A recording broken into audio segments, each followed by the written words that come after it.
የእግዚአብሔር ስም የተባረከ ይሁን። ሁለተኛ ቆሮንቶስ ምዕራፍ 4 5 6ን ከኔ ጋር እናያለን። እንግዲህ ሁለተኛ ቆሮንቶስን ትላንትና መግቢያውንና ከምዕራፍ 1 እስከ 3 ድረስ ያለውን ከፓስተር አቤ ጋር ተምረናል።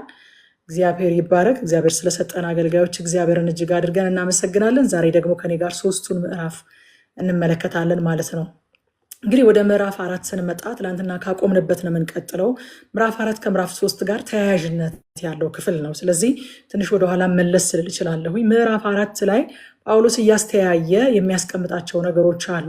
ለምሳሌ የሰው ድካምና የእግዚአብሔር ኃይል፣ መከራና ክብር፣ ውጫዊ ሰውና ውስጣዊ ሰው፣ ጊዜያዊና ዘላለማዊ፣ የሚታይና የማይታይ የሚባሉ ነገሮችን በትይዩ እያስቀመጠ እያስተያየ ያሳየናል። በአጠቃላይ ግን ዋናው ሐሳብ ምንድነው ከተባለ በሸክላ ዕቃ ውስጥ የተቀመጠ ክቡር ዕቃ የሚል ነው የምዕራፍ 4 ሐሳቡ ማለት ነው።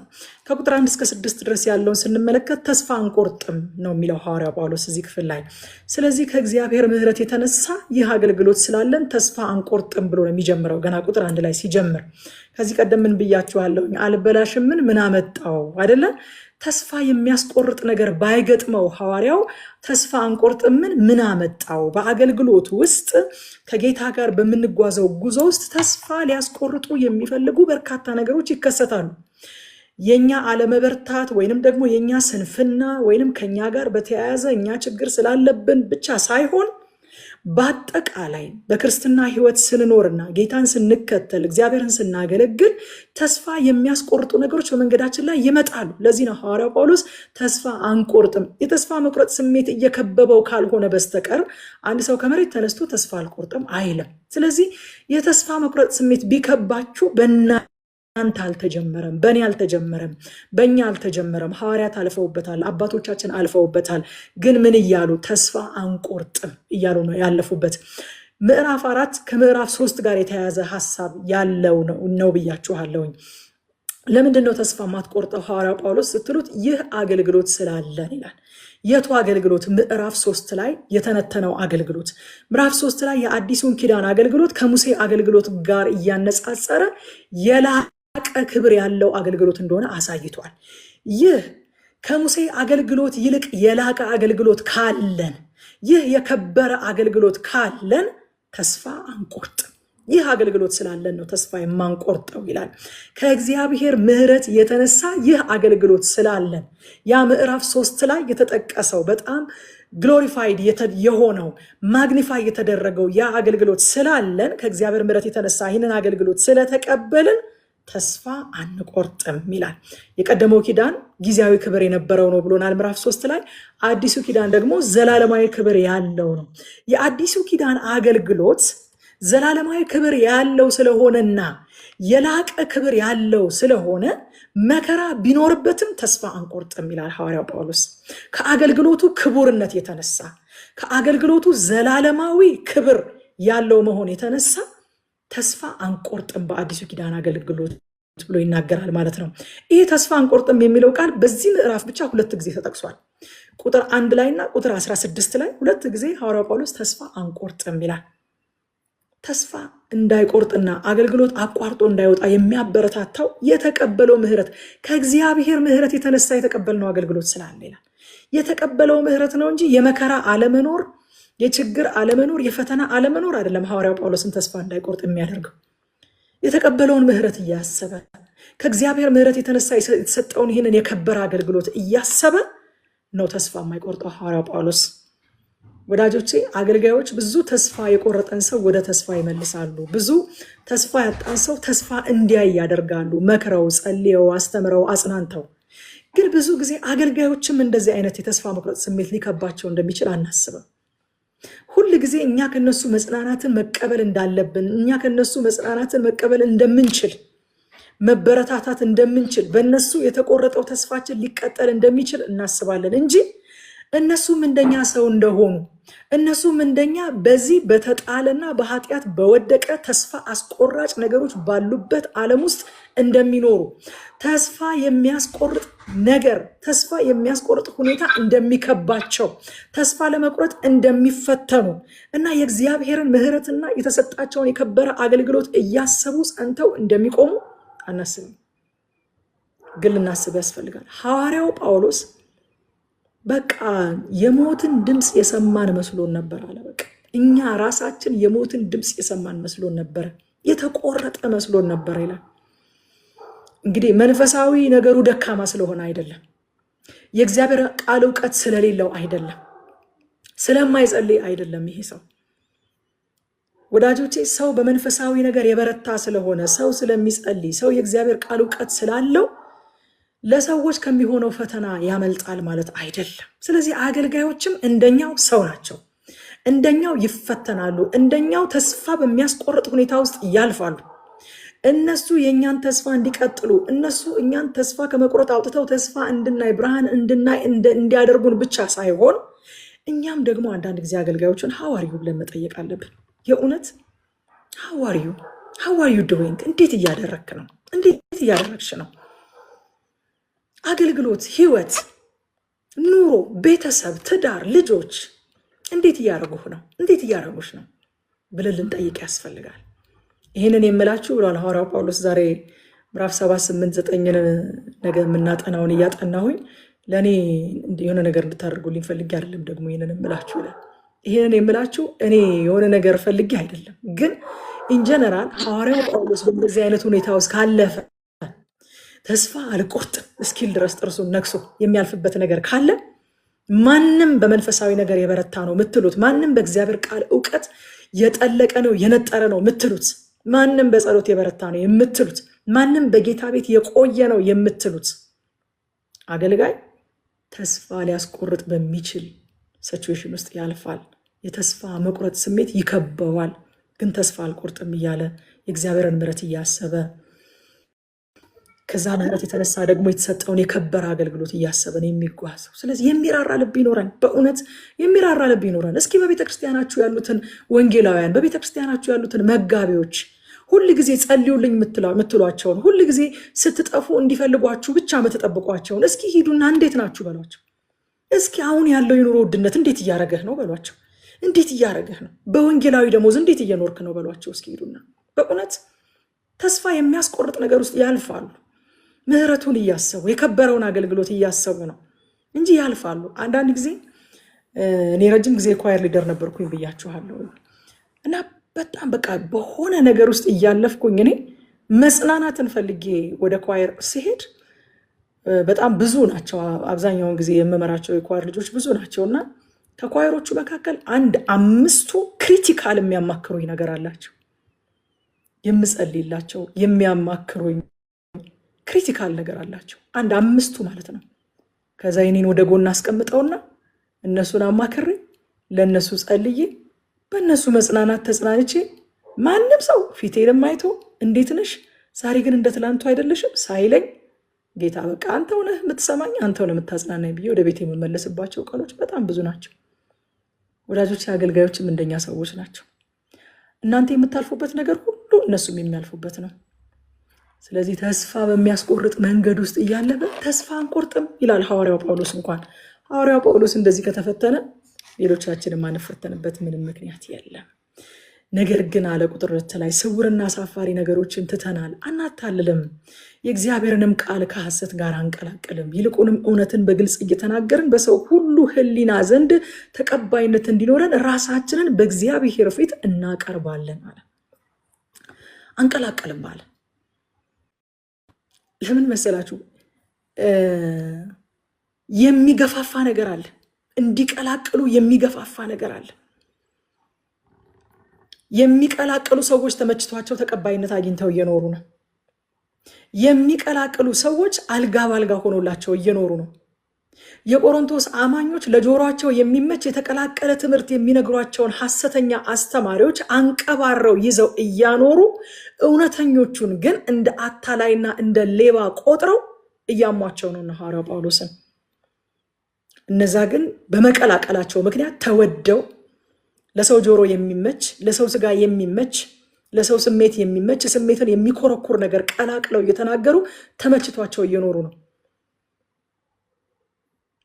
ወዳጆቼ ዛሬ እኮ ብዙዎችን እንዲቀላቅሉ ያደረጋቸው ላይክ፣ ሼር፣ ሰብስክራይበር አይደለም፣ ሬቨኑ እንዲቀላቅሉ አድርጓቸዋል። ሐዋርያው ጳውሎስ ምን እያለ ነው? ጊዜው ለሚቀላቅሉ የተመቸ እንደሆነ እናውቃለን። እግዚአብሔርን የመምሰል ሚስጥር የሚል ቪዲዮ ፖስት አድርጋችሁ የሆነ 1000 ማይሞላ ሰው ነው የሚያየው። በዚህ ምድር ላይ ስንኖር እኮ ዋናው የሚያስፈልገን ነገር እሱ ነው። እግዚአብሔርን መምሰል ነው ጥሪያችን። የነቢያቱና የሐዋርያቱ ገመና የሚል ቪዲዮ ለጥፉ እስኪ። በ100,000 ቪው ይታያል ያ ቪዲዮ። ስትቀላቅሉ ቪው አላችሁ። ስትቀላቅሉ የሰው ስጋ፣ የሰው ስሜት፣ የሰው ጆሮ የሚፈልገውን ያን የሚኮረኩረውን ነገር ይዛችሁ ስትመጡ ላይክ አለ፣ ሼር አለ፣ ፎሎወር አለ፣ ሁሉም ነገር አለ። የሚቀላቅሉ ተመችቷቸው እንደሚኖሩ ሐዋርያው ጳውሎስ ያውቃል። አንቀላቅልም ማለት እኮ ዝም ብላችሁ አንቀላቅልም ማለት ጥርሳችሁ ነክሳችሁ የምትሉት ነገር ነው። በነገራችን ላይ ሚዲያ ላይ የምትሰሩ ሰዎች እዚህ ውስጥ ካላችሁ የምናገረውን ነገር አንደርስታንድ ታደርጉኛላችሁ። ጥርሳችሁን ነክሳችሁ ነው አልቀላቅልም የምትሉት። ታውቁታላችሁ። ቪው የሚያመጣውን ታውቁታላችሁ። ሰብስክራይበር የሚያመጣውን ታውቁታላችሁ።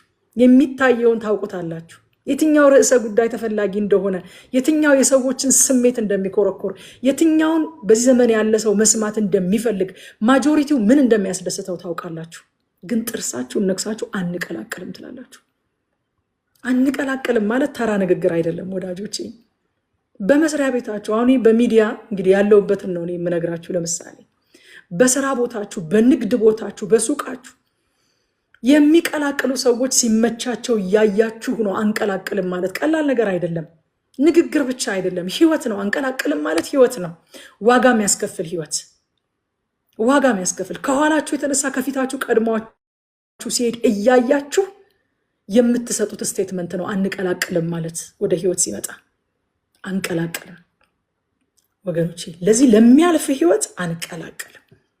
አንቀላቅልም ማለት ሐዋርያ ጳውሎስ መቀላቀል ማለት በዚህ ኮንቴክስት ሐዋርያ ጳውሎስ በሚናገርበት ኮንቴክስት ምን ማለት መሰላችሁ? የእግዚአብሔርን ቃል ከሰዎች ፍላጎት ጋር ለማስማማት መቀየር፣ መቃኘት ማለት ነው። ሰዎች በሚፈልጉት መንገድ ማበጃጀት፣ መቀባባት፣ መቃኘት የእግዚአብሔርን ቃል። ይሄ ነው መቀላቀል ማለት። ሐዋርያ ጳውሎስ እንደዛ አላደርግም ማለት በመካከላችሁ ያሉትን ሐሰተኛ አስተማሪዎች የወደዳችኋቸው፣ የተቀበላችኋቸው፣ ያነገሳችኋቸው፣ በእኛ ላይ እንኳን ሲያነሳሷችሁ እሺ ብላችሁ የሰማችኋቸው ለጆሯችሁ የሚመች የተቀላቀለ ነገር ስለሰጧችሁ ነው። እኛ ግን የእናንተን ተቀባይነት ለማግኘት የእናንተን ጭብጨባ በዚህ ዘመን ሲሆን የእናንተን ላይክ፣ የእናንተን ቪው፣ የእናንተን ሼር፣ የእናንተን ሰብስክራይብ ለማግኘት አንቀላቅልም። ከሰው ሐሳብ ጋር የእግዚአብሔርን ቃል ለማስማማት አንሞክርም። አንቀባባውም እያለ ነው። አንቀባባውም።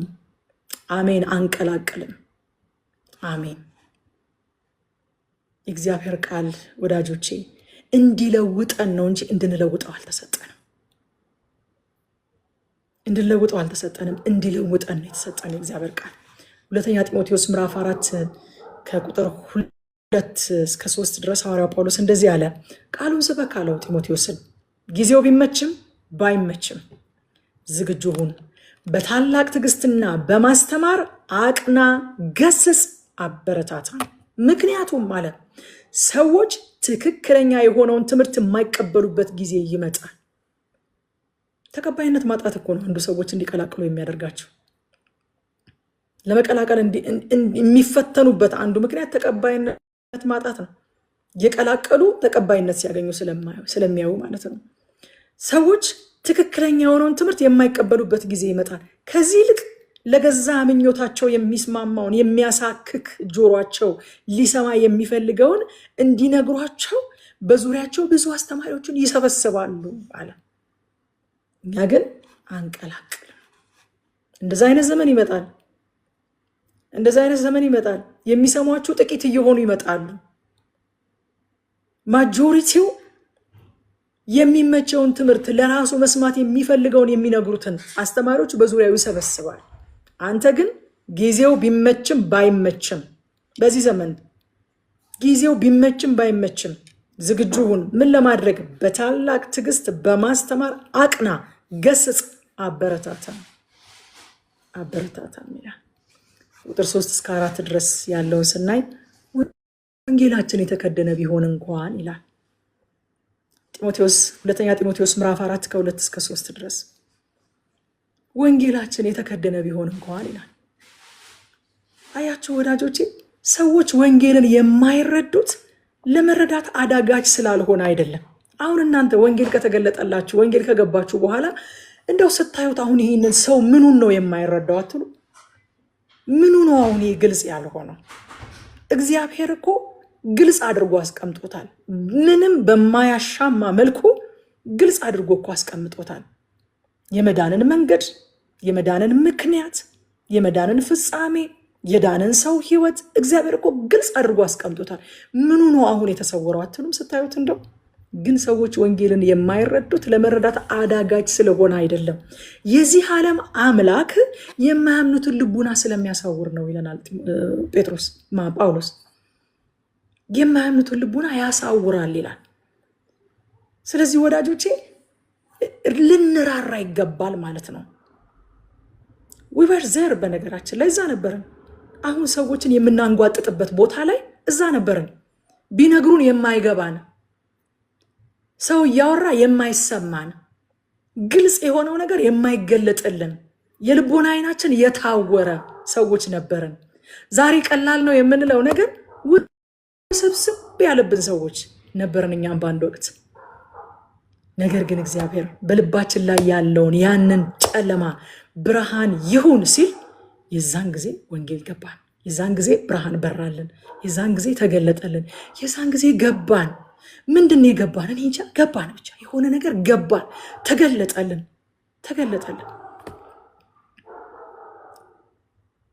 ስለዚህ ሰዎች ባይገባቸው እንደው አንድ ሰው በቃ ፊደል የቆጠረ ሰው ማንኛውም ሰው ወይንም ኮመን ሴንስ ያለው ሰው አንደርስታንድ ሊያደርገው የሚገባውን ነገር ሳይገባቸው ሳይረዱት ብታገኟቸው አትፍረዱባቸው ወይንም አታንጓጧቸው።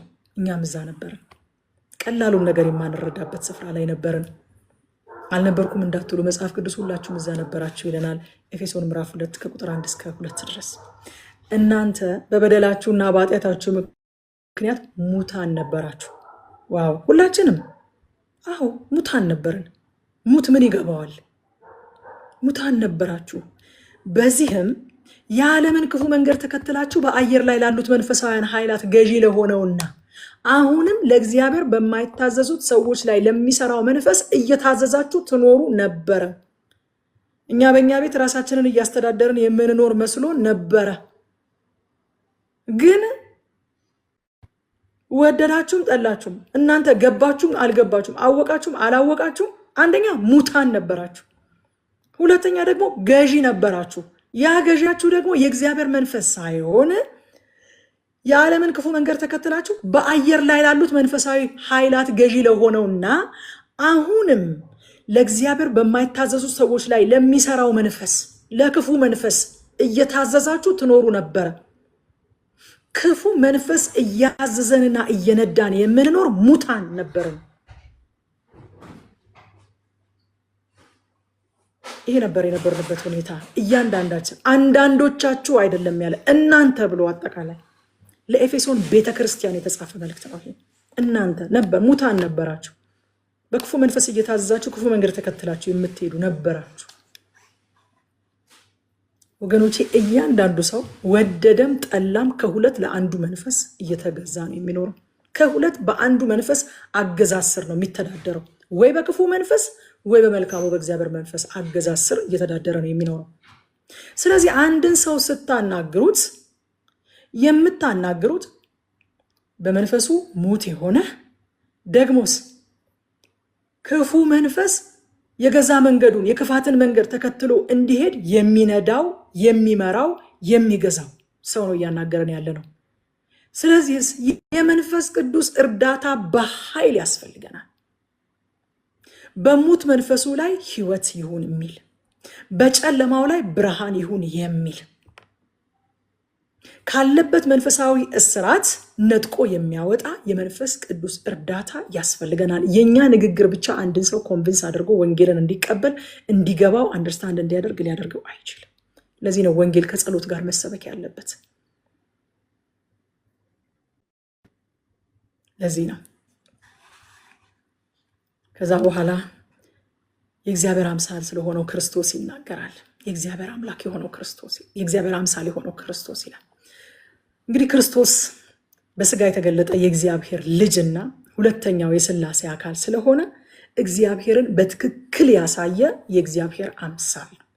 የእግዚአብሔር አምሳል ሲል ክርስቶስን የእግዚአብሔር ነጸብራቅ እያለ አይደለም።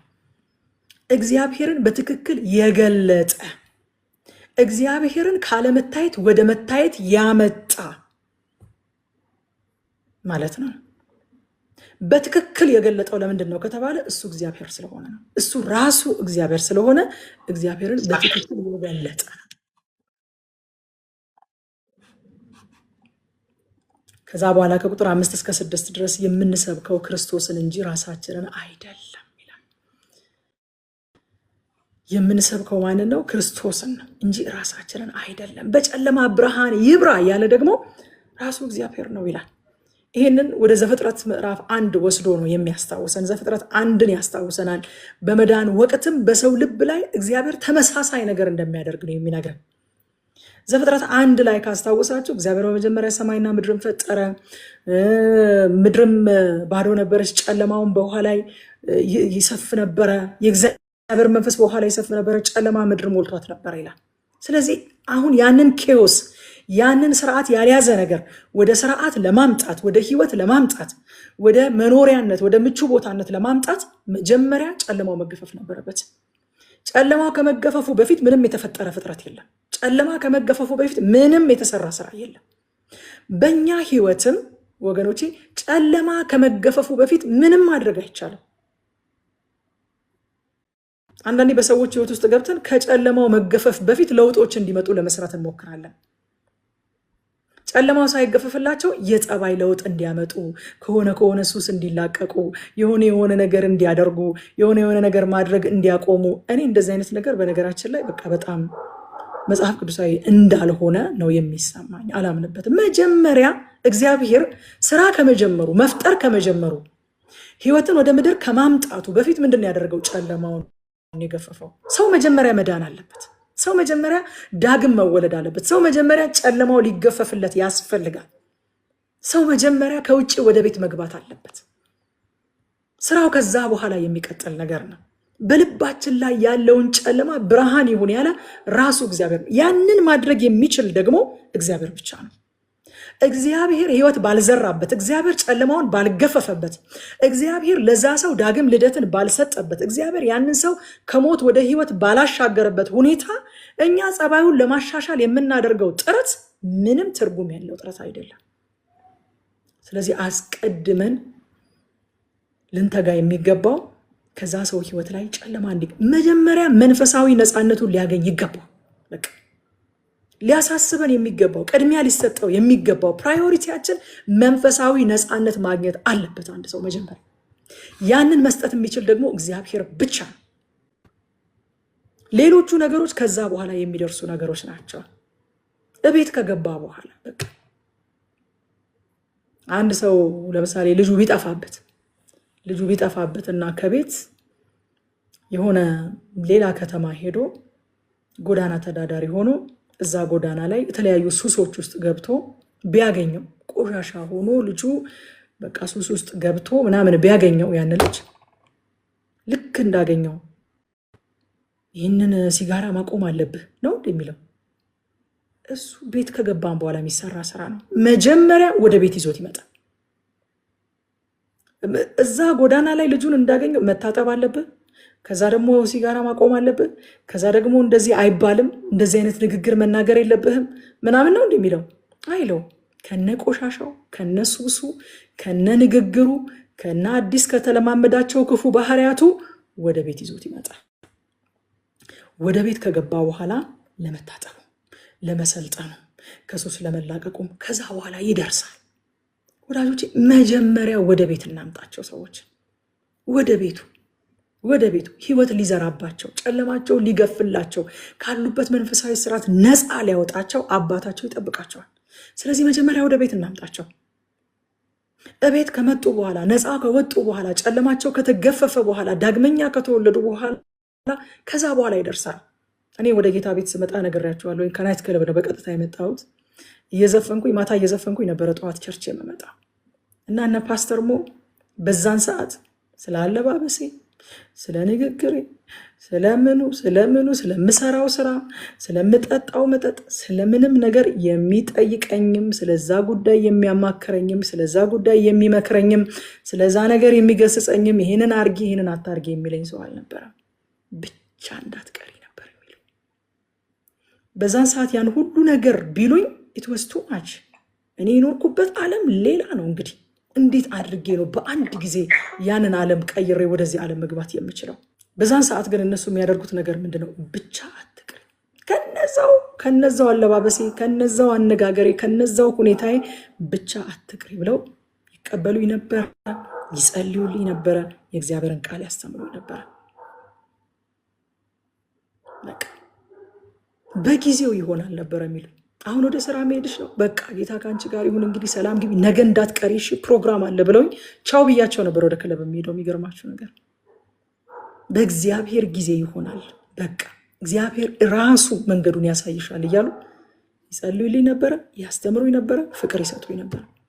አንዳንዴ ሰዎችን የምናሰናክለው፣ ሰዎችን የምንሰባብረው፣ ሰዎችን የምንጎዳው፣ ሰዎችን ከእግዚአብሔር ቤት የምናስወጣው ከፈረሱ ጋሪውን ስለምናስቀድም እየገባኝ መጣ። በቃ እየገባኝ መጣ፣ እየተረዳሁ መጣ። አየኋቸው፣ ነገሮቹን አየኋቸው፣ ገባኝ። የእግዚአብሔርን ቃል እየተማርኩኝ ጨለማው እየተገፈፈልኝ አይኔ እየተከፈተ ሲመጣ የከበረውን ከተዋረደው መለየት ጀመርኩኝ።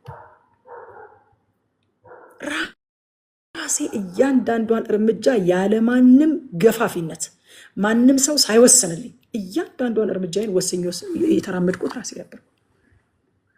ወዳጆች እግዚአብሔር መጀመሪያ ጨለማውን እንዲገፍ እድል ልንሰጥ ያስፈልጋል። እግዚአብሔር መጀመሪያ ህይወት እንዲዘራባቸው እድል ልንሰጥ ያስፈልጋል። ከፈረሱ ጋሪውን ልናስቀድም አይገባም። እግዚአብሔር ወደ ሰዎች ህይወት መጀመሪያ ሲመጣ ጨለማውን ነው የሚገፋው። ጌታ ኢየሱስ እንደዚህ ያለ እኔ የዓለም ብርሃን ነኝ፣ የሚከተለኝም የህይወት ብርሃን ይሆንለታል እንጂ ከቶ በጨለማ አይመላለስም ማለት። በጨለማ ውስጥ የሚሰራ ስራ የለም። በጨለማ ውስጥ የምናሻሽለው ሰው የለንም እኛ። መጀመሪያ ጨለማውን ነው የሚገፋው። እግዚአብሔር ይመስገን። ከዛ ከቁጥር 7 እስከ 12 በሸክላ ዕቃ ውስጥ ያለውን የከበረ መዝገብ ደግሞ ያሳየናል። እንግዲህ ይሄ መዝገብ ወንጌል ነው ባጭር ቃል። ሸክላው ደግሞ ደካማ ሰዎች ናቸው። እግዚአብሔር ይህንን ክቡር መዝገብ በጣም ይገርማል፣ በብርቱ መላእክት እጅ አላስቀመጠውም። ይህንን ክቡር መዝገብ በደካማ ሰዎች እጅ አስቀመጠው፣ ከሰዎችም በደካማ ሰዎች እጅ። ይህን ክቡር መዝገብ በጦረኞች፣ በኃያላን፣ በነገስታት እጅ አላስቀመጠውም። በአሳ አጥማጆች፣ በቀራጮች፣ ባልተማሩ ሰዎች፣ በተናቁ በባላገሮች ውስጥ አስቀመጠው ይህንን ክቡር መዝገብ።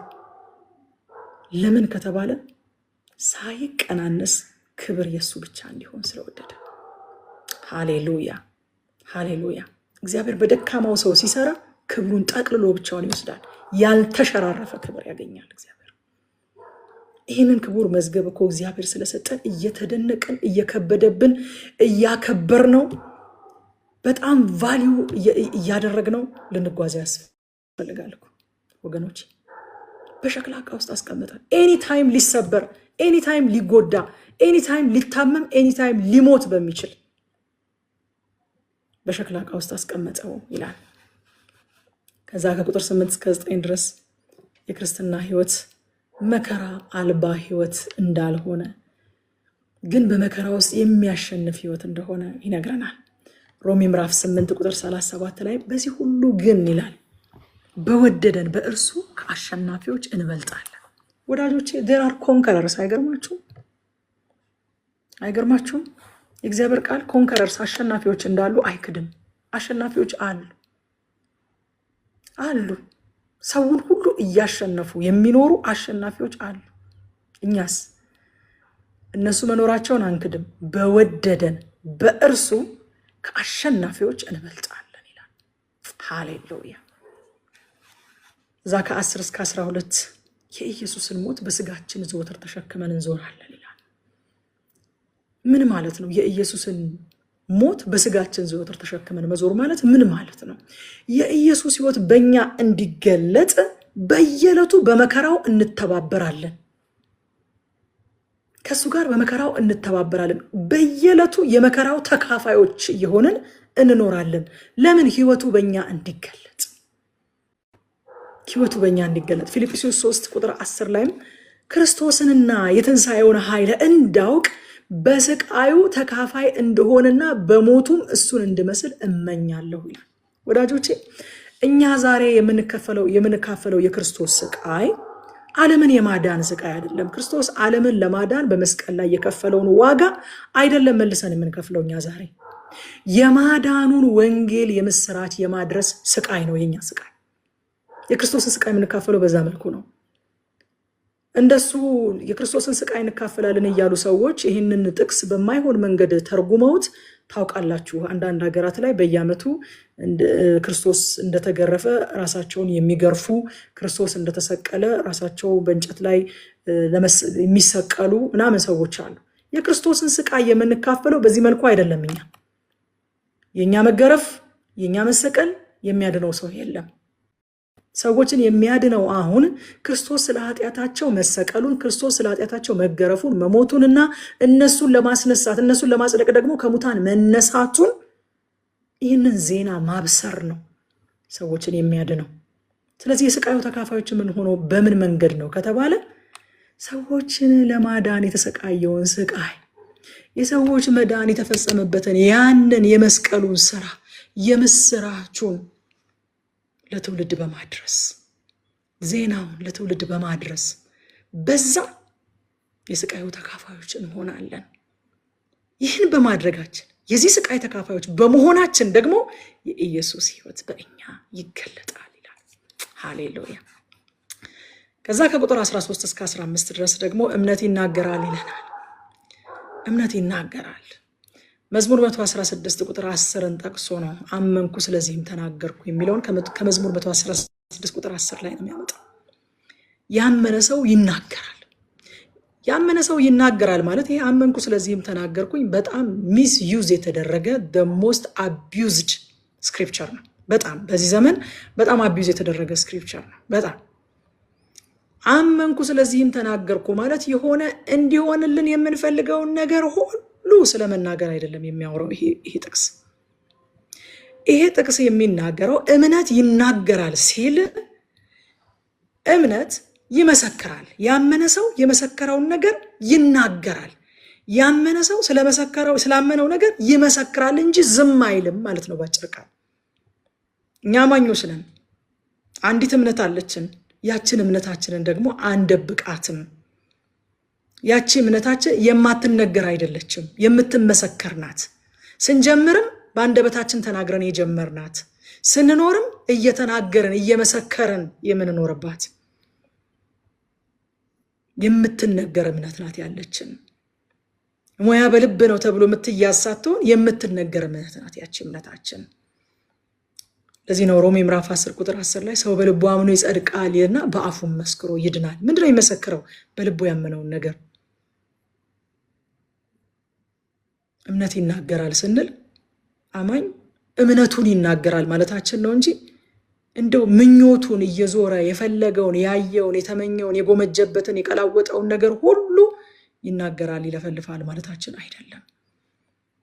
ያመነውን ነገር ይናገራል። ያመነው ደግሞ ክርስቶስን ነው። ኢየሱስ ክርስቶስ ጌታ እንደሆነ ደግሞም እግዚአብሔር ከሙታን እንዳስነሳው እሱን አምነናል። ደግሞ ምን እናገራለን? አመንኩ ስለዚህም ተናገርኩ።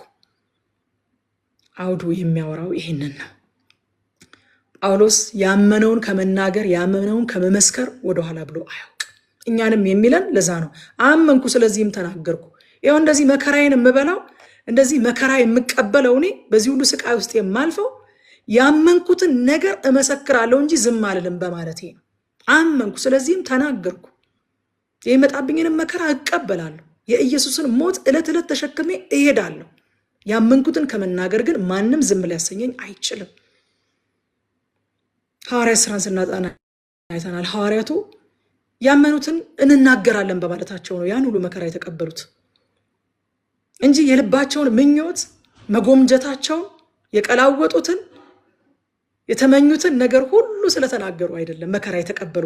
አመንኩ ስለዚህም ተናገርኩ እያሉ ሐዋርያት መከራ ይቀበሉ የነበረው ያመኑትን የክርስቶስን ጌትነትና ከሙታን መነሳት ሮሜ ምዕራፍ 10 ላይ ያለው እሱን በስፍራ ሁሉ ከመናገር ዝም ስለማይሉ ስለነበረ ነው መከራ የሚቀበሉት። አመንኩ ስለዚህም ተናገርኩ። ምንድነው ያመንነው? ምንስ ነው የምንናገረው? ኢየሱስ ክርስቶስ እሱ ጌታ እንደሆነ ደግሞም እግዚአብሔር ከሙታን እንዳስነሳው እሱን አምነናል። ደግሞም ከመናገር ዝም አንልም፣ እንናገራለን፣ እንመሰክራለን። ይህን በመናገራችን ይህን በመመስከራችን የሚደርስብንን ስቃይ እንቀበላለን። የትንሣኤውን ኃይል እንድናይ በሞቱ እንኳን በዚህ ጉዳይ ከሆነ በሞቱ እንኳን ልንመስለው እንመኛለን። ከዚህ አንጻር ነው ይሄ ጥቅስ የተነገረው ማለት ነው።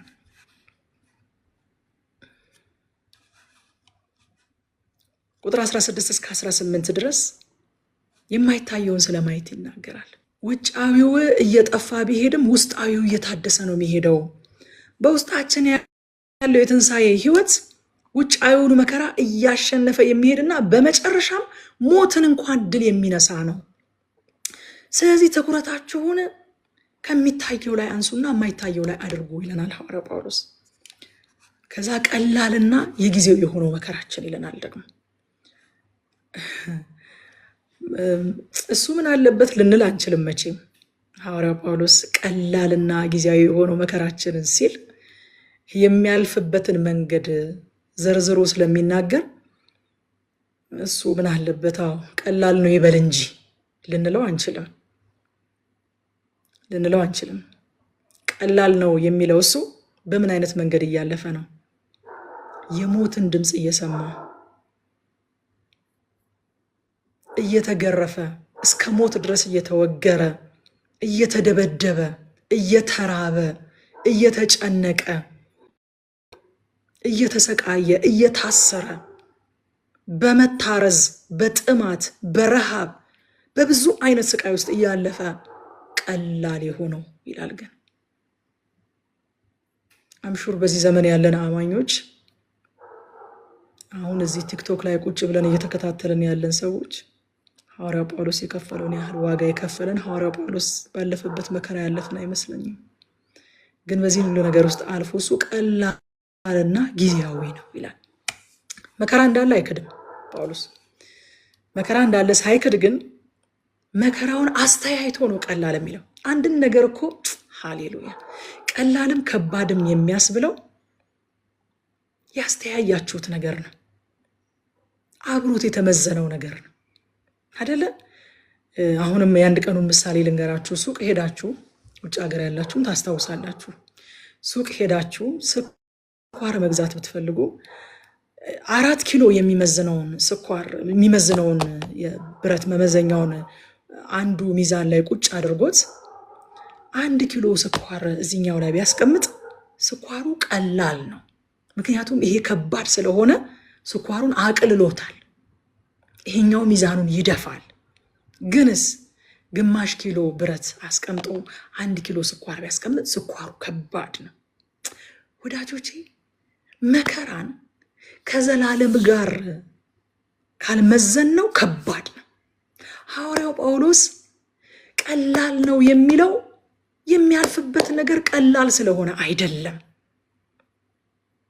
ጎን ለጎን ሚዛኑ ላይ ያስቀመጠው ግን የዘላለም ሕይወትንና ክብርን ስለሆነ ነው። ሃሌሉያ!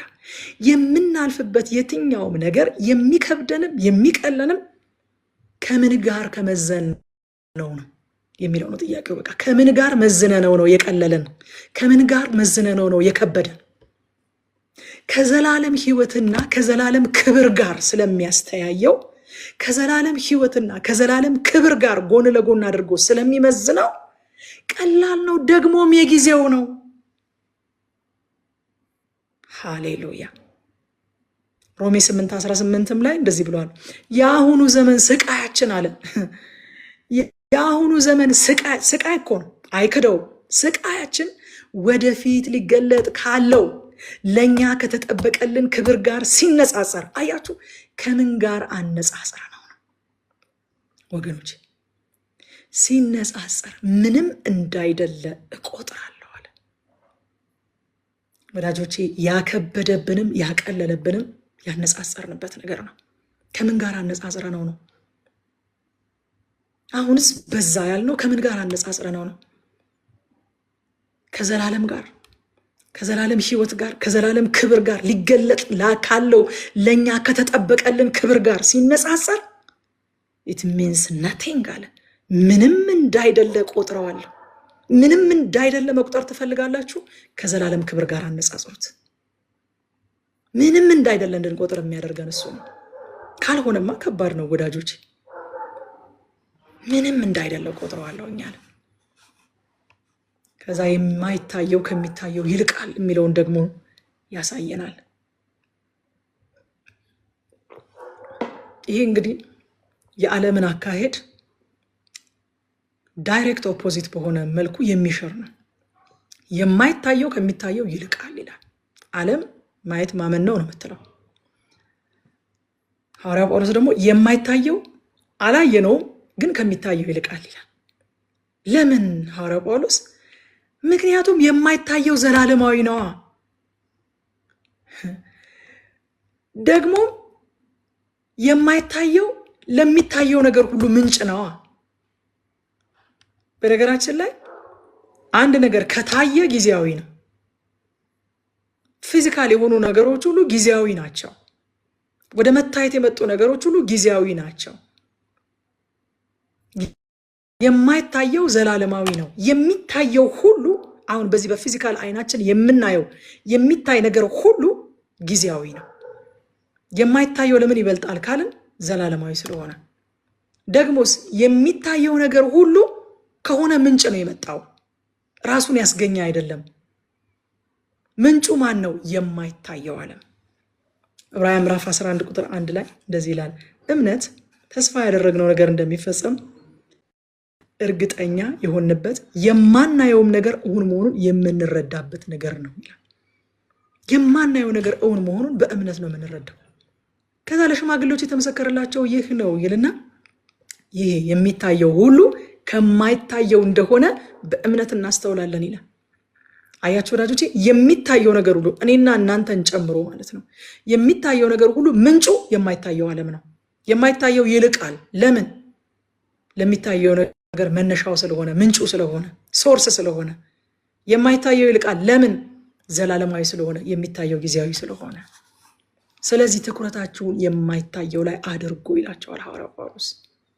የማይታየው ላይ አድርጉ። ምን እንማር ከዚህ ምዕራፍ? አንደኛ አገልግሎት በእኛ ሳይሆን በእግዚአብሔር አቅም ነው። በቃ ይህ የከበረ መዝገብ በሸክላ ዕቃ ውስጥ አለ። ብቻውን ሊከብር ወዶ፣ ብቻውን ሊመሰገን ወዶ በዚህ በሸክላ ዕቃ ውስጥ ኤኒታይም ሊደክም፣ ሊያንቀላፋ፣ ሊታመም፣ ሊሞት በሚችል በዚህ በሸክላ ዕቃ ውስጥ እግዚአብሔር የከበረን መዝገብ አስቀመጠ። ስለዚህ አገልግሎት በእኛ ሳይሆን በእግዚአብሔር አቅም ነው። ሁለተኛ ድካም ሲሰማን እግዚአብሔር አይጠቀምብንም ማለት አይደለም። እንዲያውም ብዙ ጊዜ ኃይሉ በሰው ድካም ይገለጣል። ተስፋ መቁረጥ ሲሰማን፣ ድካም ሲሰማን፣ እንደው መታከት ሲሰማን፣ ክብብ ሲያደርገን በቃ ጥቅም አልባ የሆነን ከዚህ በኋላ እግዚአብሔር የማይጠቀምብን እንዳይመስላችሁ። በጣም የሚገርማችሁ ነገር ከመቼውም ጊዜ በላይ እኔ በጥያቄ ውስጥ በሆነ ነገር ውስጥ ተከብቤ በሄድኩበት ቀን እንድጸልይላቸውና እንዳማክራቸው የሚመጡ ሰዎች ይበዛሉ። በጣም የሚገርመኝ ማለት ነው። ጌታ ሆይ እኔ ታጽናናኛለህ ብዬ ስጠብቅ ጭራሽ የ5 ሰው ችግር ሰምቼ እንዳማክርና እንድጸልይ ፈለግ የምለው ጊዜ አለ።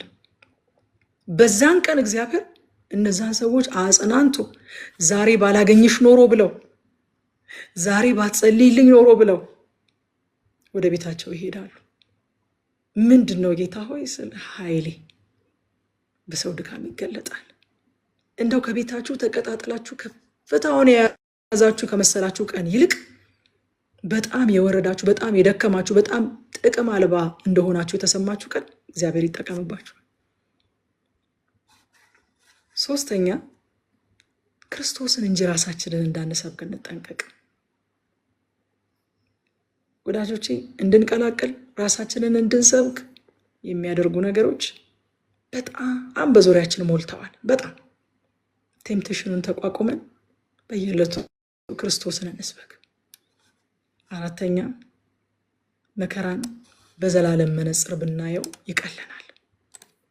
ከምን ጋር አነጻጽረን ነው ስል ቅድም ወይ ነው ከጎረቤት ጋር አለች። እውነት ነው።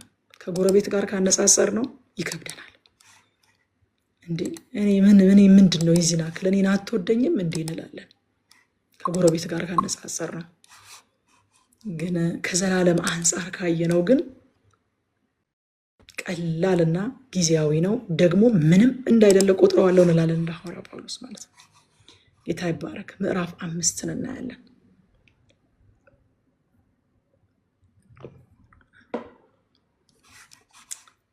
ምዕራፍ 4 ላይ እንግዲህ እግዚአብሔር እንደተናገራችሁ አንዳች ነገር እንደቀረላችሁ አምናለሁኝ። ምዕራፍ 5 በክርስቶስ ያለን ተስፋ የሰማዩን ብቻ ሳይሆን የምድር ህይወታችንንና አገልግሎታችንንም ይቃኛል የሚለውን ያሳየናል። ከቁጥር 1 እስከ 10 ስለ ምድራዊ ድንኳንና ስለ ሰማያዊ ቤት ይናገራል። እንግዲህ ድንኳን እንደምታውቁት ጊዜያዊ ነው፣ በቀላሉ የሚፈርስ ነው እንጂ የዘላለም መኖሪያ አይደለም። ሁለተኛ ጴጥሮስ መልእክት ምዕራፍ 1 ቁጥር 13 ላይም ሐዋርያው ጴጥሮስ ይሄንኑ ሐሳብ ሲያንጸባርቅ እናያለን። ሁል ጊዜ በዚህ ማደሪያ ሳለው በማሳሰብ ላነቃችሁ የሚገባኝ ይመስለኛል ብሎ ከዛ በዚህ ድንኳን እንደሆነ ይሄ ያለበት አካል ድንኳን እንደሆነ ይናገራል። ዘላለማዊ ቤት የሚለው እዚህ ቦታ ላይ ሰማይ ቤትን አይደለም። ዘላለማዊ ቤት የሚለው የትንሣኤ አካልን ነው። ሐዋርያው ጳውሎስ ድንኳን የሚለው ይሄንን ምድራዊ ቁሳዊ የሆነው አካላችንን ነው። ዘላለማዊ ቤት የሚለው ደግሞ የትንሣኤ አካልን ነው። ፊልጵስዩስ 3 ከቁጥር 20 እስከ 21 ድረስ እኛ ግን ሀገራችን በሰማይ ነው፣ ከዛ የሚመጣውን ማዕዳኝ ጌታ ኢየሱስ ክርስቶስን በናፍቆት እንጠባበቃለን ይላል። እርሱ ሁሉን ለራሱ ባስገዛበት ኃይል ክቡር ስጋውን እንዲመስል የተዋረደው ስጋችንን ይለውጣል ይላል። ያ ነው የዘላለም ቤታችን ማለት፣ ክቡር ስጋውን እንዲመስል የሚለወጠው ስጋችን፣ የትንሣኤ አካላችን እሱ የዘላለም ቤታችን ነው። ይሄኛው ግን ድንኳን ነው፣ ጊዜያዊ ነው፣ የሚፈርስ ነው፣ ለአደጋ የተጋለጠ ነው። ስለዚህ እንቃትታለን ይላል ከቁጥር 2 እስከ 4 ድረስ እስከዚያው ግን የሰማዩን መኖሪያችንን ለመልበስ። ስለ ትንሣኤ አካል እንደሚያወራ የምታውቁበት ሌላው መንገድ ምንድን ነው? የሰማዩ መኖሪያችንን ለመልበስ እየናፈቅን እንቃትታለን ይላል። ግን እንቃትታለን ማለት መሞት እንመኛለን ማለት አይደለም። እንቃትታለን ማለት ክቡር የሆነውን መንፈሳዊ አካል ለብሰን ፍጹማን ለመሆን እንናፍቃለን ማለት ነው። የኃጢአት ተጽዕኖ የሌለበትን፣ የኃጢአት ፍላጎት የሌለበትን፣ የኃጢአት ፍሬዎች የማይገለጡበትን፣ ኃጢአት ያመጣብን መዘዝ የማይነካውን ያንን ፍጹም የሆነውን ስጋችንን ለመልበስ ፍጹማን ለመሆን እንቃትታለን ማለት እንናፍቃለን ማለት ነው። ሮሜ ምዕራፍ 8 ቁጥር 23 ላይም ይህንኑ ሐሳብ ያንጸባርቃል። እርሱ ብቻ ሳይሆን አለ ስለ ፍጥረት መቃተት መናፍቅ ከተናገረ በኋላ የመጀመሪያውን የመንፈስ ፍሬ ያገኘን እኛ ራሳችን የሰውነታችን ቤዛነት የሆነውን ልጅነታችንን በናፍቆት እየተጠባበቅን በውስጣችን እንቃትታለን። የሰውነታችንን ቤዛነት የስጋችንን ድነት እየተጠባበቅን እንቃትታለን ይላል ሮሜ ላይ። እዛ ቁጥር 5 ላይ ለዚህ ዓላማ ያዘጋጀን እግዚአብሔር ነው፣ ሊመጣ ላለው ዋስትና እንዲሆነን መንፈሱን መያዣ አድርጎ የሰጠንም እርሱ ነው ይላል። ትላንት ፓስተር አቤ ስለ መንፈሱ መያዣነት በደንብ ሲነግረን ነበረ። መያዣ ማለት በእኛ ዘመን ቋንቋ ዲፖዚት ማለት ነው። መንፈሱን ዲፖዚት አድርጎ ሰጥቶናል። መንፈስ ቅዱስን ዲፖዚት አድርጎ መያዣ አድርጎ ስለሰጠን የከበረውን የክርስቶስን አካል ለመምሰል እየተለወጥን እንደምንሄድ ዋስትና አለን። ዳውን ፔመንት እንደሚሰጥ አንድ ሰው አንድን ዕቃ እኔ ገዛዋለሁ በቃ ለሌላ ሰው እንዳትሸጡት ሲለን እንዴ በምን አውቃለሁ እኔ ገዢ እንዳታስመልጠኝ በምን አውቃለሁ ስንለው ምን ይሰጠናል? ዲፖዚት ቀብድ ዳውን ፔመንት ይሰጣል አይደል? ልክ እንደዛ ሁሉ እግዚአብሔርም በመጨረሻ ክቡር የሆነውን የክርስቶስን ስጋ እንዲመስል ስጋችሁ ይለወጣል፣ ድነታችሁ ፍጹም ይሆናል ሲል ማስተማመኛ እንዲሆነን መያዣ አድርጎ መንፈስ ቅዱስን ሰጠ። በምን እናውቃለን የትንሣኤ አካልን እንደምንለብስ? መያዣ አድርጎ መንፈሱን ስለሰጠ። ሃሌሉያ ሃሌሉያ። ምዕራፍ 1 ቁጥር 22 ላይ ትናንት ከፓስተር አቤ ጋር ያየነው ላይ ደግሞም ያተመን የመንፈሱን መያዣ በልባችን የሰጠን እሱ ነው ይላል።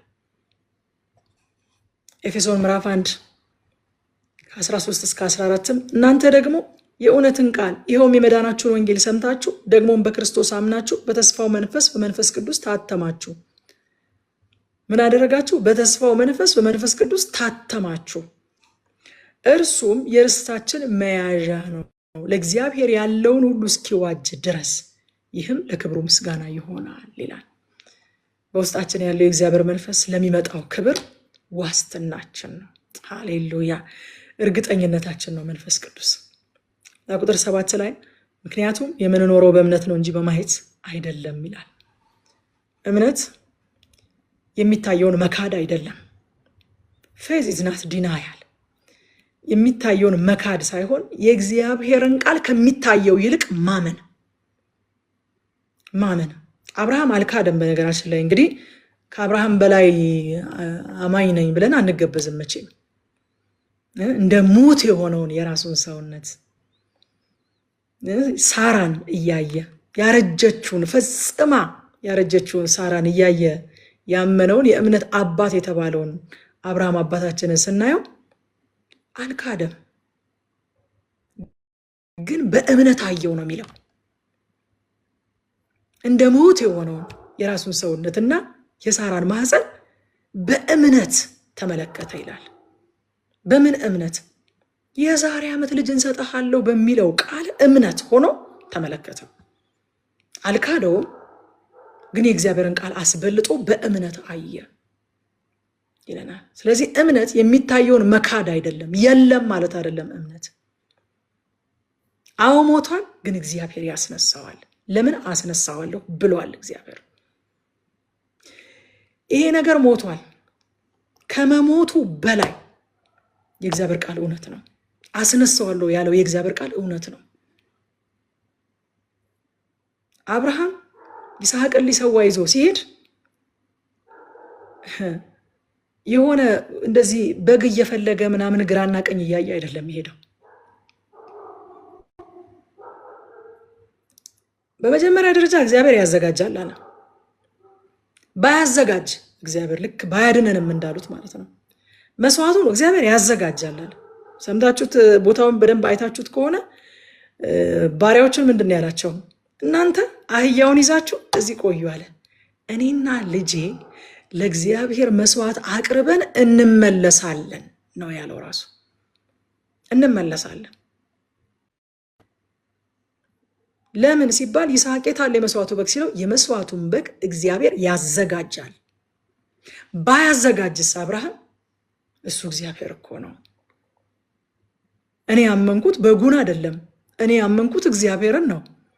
በጉን ካላዘጋጀ ደግሞ ቢሞት እንኳን ያስነሳዋል። በትንሣኤ እንዳመነ ታውቃላችሁ። አብርሃም በትንሣኤ አምኗል።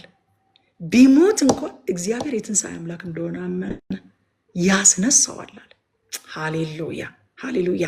እግዚአብሔርን እኛ በምንፈልገው መንገድ ብቻ እናምነው፣ በእግዚአብሔርነቱ እናምነዋለን።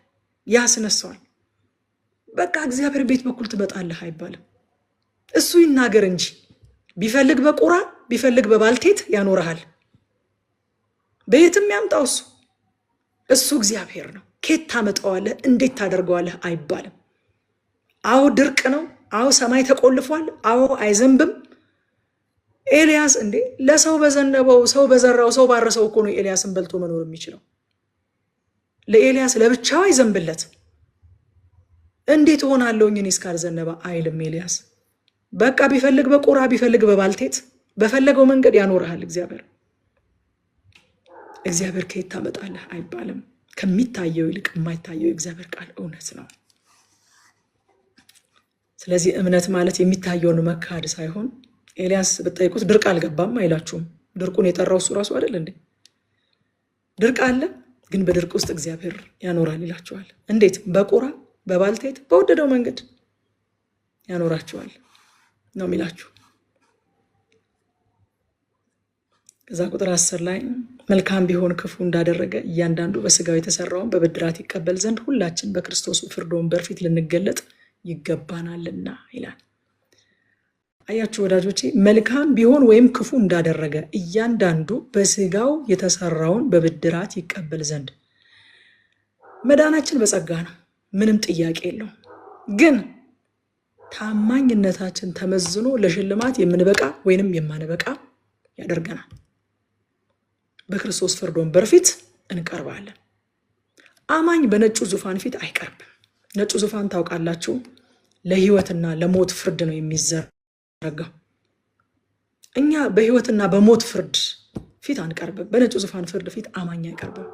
ግን ሌላ የቤተሰብ ችሎታ አለ ለአማኞች የተዘጋጀ የቤተሰብ የክርስቶስ ፍርድ ወንበር የሚባል ማለት ነው። የሚያምኑ ሰዎች ብቻ የሚቀርቡበት ችሎታ አለ። በዛ ችሎት በዛ ወንበር ፊት ግን ልንገለጥ ይገባናል። ኢትዝ መስት እንገለጣለን። ሁላችንም ብድራት እንቀበል ዘንድ ታማኞች ካልነበረን ደግሞ ያለ ብድራት ልንወጣ በዛ ፍርድ ወንበር ፊት እንቀርባለን። በስጋው ለሰራው ይላል። እናንተ ዋው! ለዚህ ዘመን ክርስቲያኖች እንዴት በጣም የሚያስፈልገን ቃል ነው ይሄ። በስጋው ለሰራው። ስጋ አላፊ ነው። አዎ ስጋ ጠፊ ነው። ግን በስጋ ሳለን ስላደረግነው ነገር ተጠያቂ ነን። ሰው ለካ በስጋው ለሰራው ነገር በክርስቶስ ፍርድ ወንበር ፊት ቆሞ ይጠየቃል። አዎ ማን ያለው? መጽሐፍ ቅዱስ። እኔ አይደለሁም ያልኩት። በስጋው ለሰራው በዚህ በስጋችን በዚህ በእግዚአብሔር ቤተ መቅደስ በዚህ እግዚአብሔር በሰጠ አካላችን ለሰራ ነው ነገር አንድ ቀን በክርስቶስ ፍርድ ወንበር ፊት ቆመን መልስ እንሰጣለን። መዳናችን በጸጋ ነው። ነገር ግን የታማኝነት ተጠያቂነት ደግሞ አለብን። ከቁጥር 11 እስከ 17 የክርስቶስ ፍቅር ግድ ይለናል ይላል ሐዋርያው ጳውሎስ። ጳውሎስን ለአገልግሎት የሚገፋፋው ፍርሃት አይደለም፣ የሆነ ቅጣት ፈርቶ አይደለም፣ ወይንም ጥቅምም አይደለም፣ የሆነ ጥቅማ ጥቅም ፈልጎ አይደለም። ትክክለኛው ጳውሎስን ለአገልግሎት ሞቲቬት የሚያደርገው ድራይቪንግ ፎርሱ ምንድን ነው ካላችሁ፣ የክርስቶስ ፍቅር ግድ ብሎኝ ነው ማገለግለው ነው የሚላችሁ። ቅጣት ፈርቶ አይደለም፣ ወይንም ጥቅማ ጥቅም ፈልጎ አይደለም። የክርስቶስ ፍቅር ግድ ብሎት ነው። ይሄ ፍቅር ደግሞ ጳውሎስ ለክርስቶስ ያለው ፍቅር አይደለም። በነገራችን ላይ ክርስቶስ ለሰው ልጆች ያለው ፍቅር ያ ነው ግድ የሚለው። በቃ እሱ እኛን የወደደበት ፍቅር ግድ እያለው ነው የሚያገለግለው። ያን ፍቅር እያሰበ ነው ለአገልግሎት የሚነሳሳው እንጂ እሱ ለጌታ ያለውን ፍቅር እንኳን እያሰበ አይደለም ለአገልግሎት የሚነሳሳው። ትክክለኛው ድራይቪንግ ፎርስ፣ ትክክለኛው ሞቲቬት ሊያደርገን የሚገባው ኤነርጂ ክርስቶስ ለኛ የገለጠው ፍቅር ነው እንጂ ፍርሃትም አይደለም፣ ጥቅምም አይደለም፣ ኢቭን አክሊል አይደለም። ታውቃላችሁ አይደለ? ጥቅም ስላችሁ ምድራዊ ብቻ አይደለም። ወንጌልን የምናገለግለው አክሊል ፍለጋ አይደለም። አክሊል እንደምናገኝ እናውቃለን። ነገር ግን አክሊል ፍለጋ አይደለም። ክርስቶስ የገለጠው ፍቅር ግድ እያለን ነው ማገልገል ያለብን። ክርስቶስ እኮ ሞቶለታል ብለን ነው ለአንድ ሰው ወንጌልን መንገር ያለብን። ክርስቶስ የሞተላቸው ሰዎች ወደ ሲኦል እንዳይገቡ ያ በመስቀል ላይ የተገለጠው ፍቅር ግድ ብሎን ነው ልንሰብክም ልናገለግልም የሚገባው እንጂ ፈርተን ወይ ጥቅማ ጥቅም ፈልገን አይደለም ለአገልግሎት ሞቲቬትድ መሆን ያለብን ማለት ነው።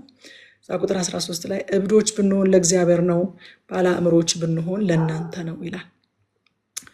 ይህን ሐሳብ እንግዲህ አሁንም ሚስዩዝ የሚደረግ ስክሪፕቸር ነው ይሄ።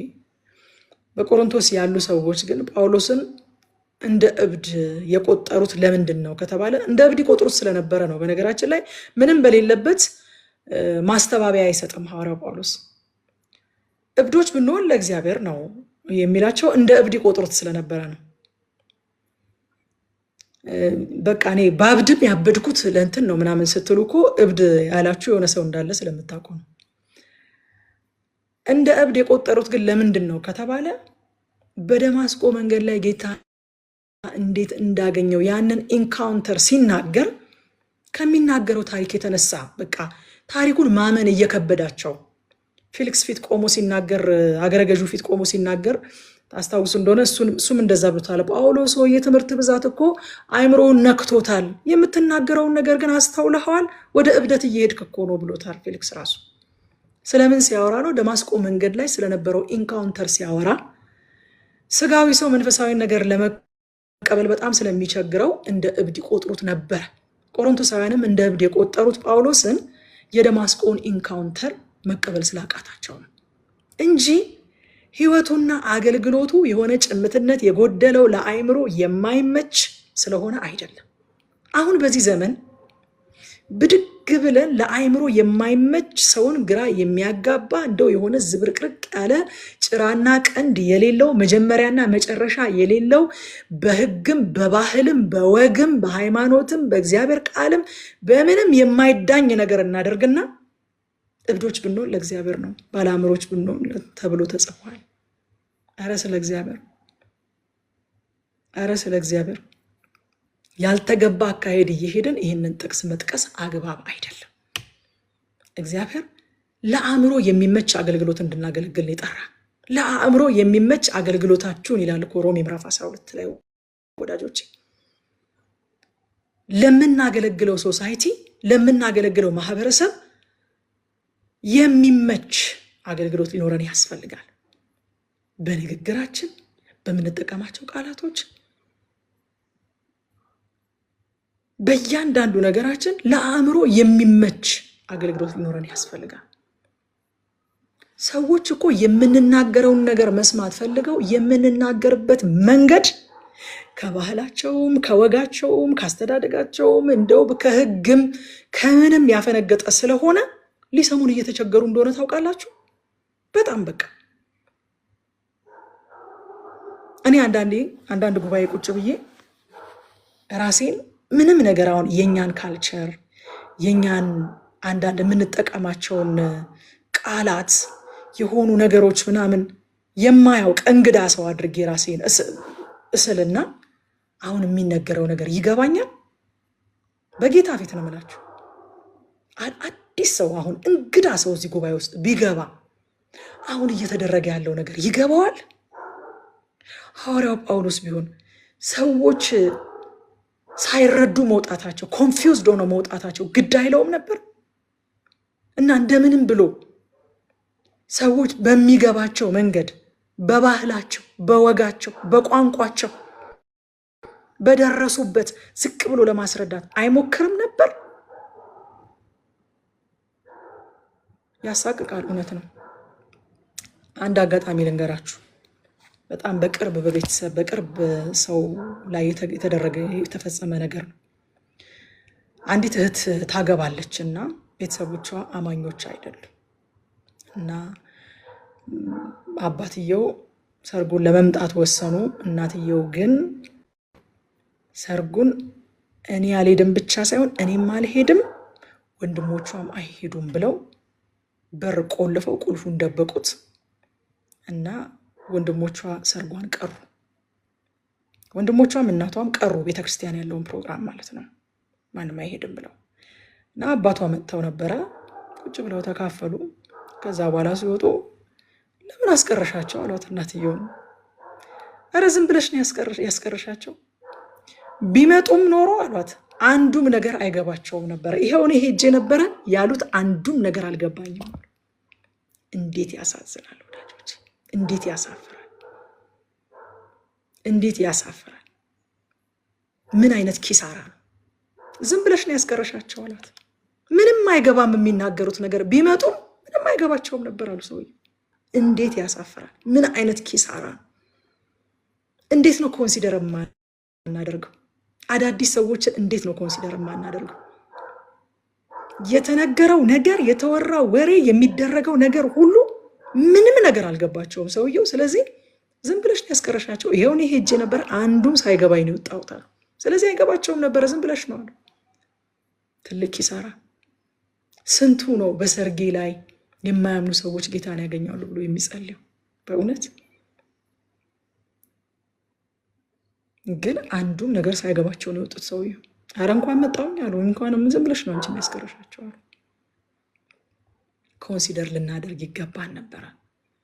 ከዛስ ሰው እንደ እብድ ሲቆጥረን ስለ ወንጌል፣ ስለ ጌታ፣ ስለ መንፈሳዊነት የመጣብን ስደት እረ አይደለም፣ ከስርዓት አልበኝነታችን የተነሳ ነው። የመንግስትንም የእግዚአብሔርንም የባህልንም የማህበረሰብንም የሁሉንም ስርዓት መጣስ መንፈሳዊነት ተደርጎ ስለተቆጠረ ከዛ የተነሳ እብዶች፣ ማላገጫዎች፣ መቀለጃዎች ተደርገን መታየታችንን ስለ ወንጌል እንደመጣብን ስደት አድርገን ልንቀበለው አይገባም በፍጹም። ይሄ ስለ ወንጌል አይደለም። ራሳችንን ስላለመግዛት ነው እንደ እብድ እየታየን ያለ ነው። ስለ ወንጌል አይደለም።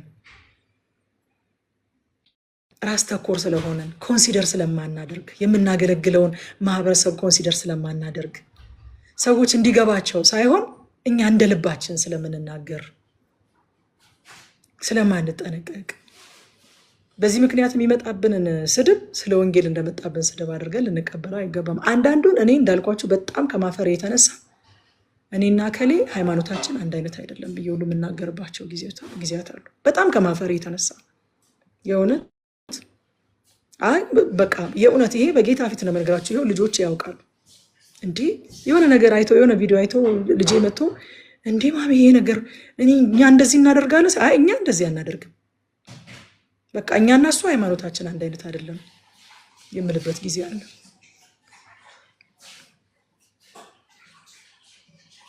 ስለዚህ ወገኖቼ እብድ የተባልነው ለምንድን ነው ብለን ራሳችንን ቆም ብለን ማየት ጥሩ ነው። እብዶች ብንሆን ያለው ሐዋርያው ጳውሎስ ኢንካውንተሩ ሲናገር መንፈሳዊውን ነገር ስጋውያን ሰዎች መቀበል በምን አይነት ስስትና በምን አይነት ፍርሃት እንዴት ዝቅ ብሎ ከሙሴ ጀምረው ከምን አድርገው እንደሆነ የሚናገሩት አይተናል። እንዴት ተጠንቅቀው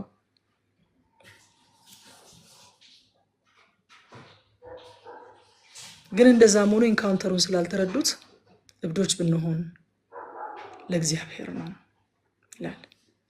ባለአእምሮች ብንሆን ደግሞ ለእናንተ ነው ይላል እንጂ ያልተገባ አካሄድ እየሄደ ሰውን ግራ እያጋባ አይደለም። እብዶች ብንሆን ያለው አካሄዱም ሆነ አገልግሎቱ ጭምትነት የጎደለው ለአእምሮ የማይመች አልነበረም። ከቁጥር 14 እስከ 15 ድረስ በክርስቶስ ሞተናል፣ ለክርስቶስ እንኖራለን ይላል።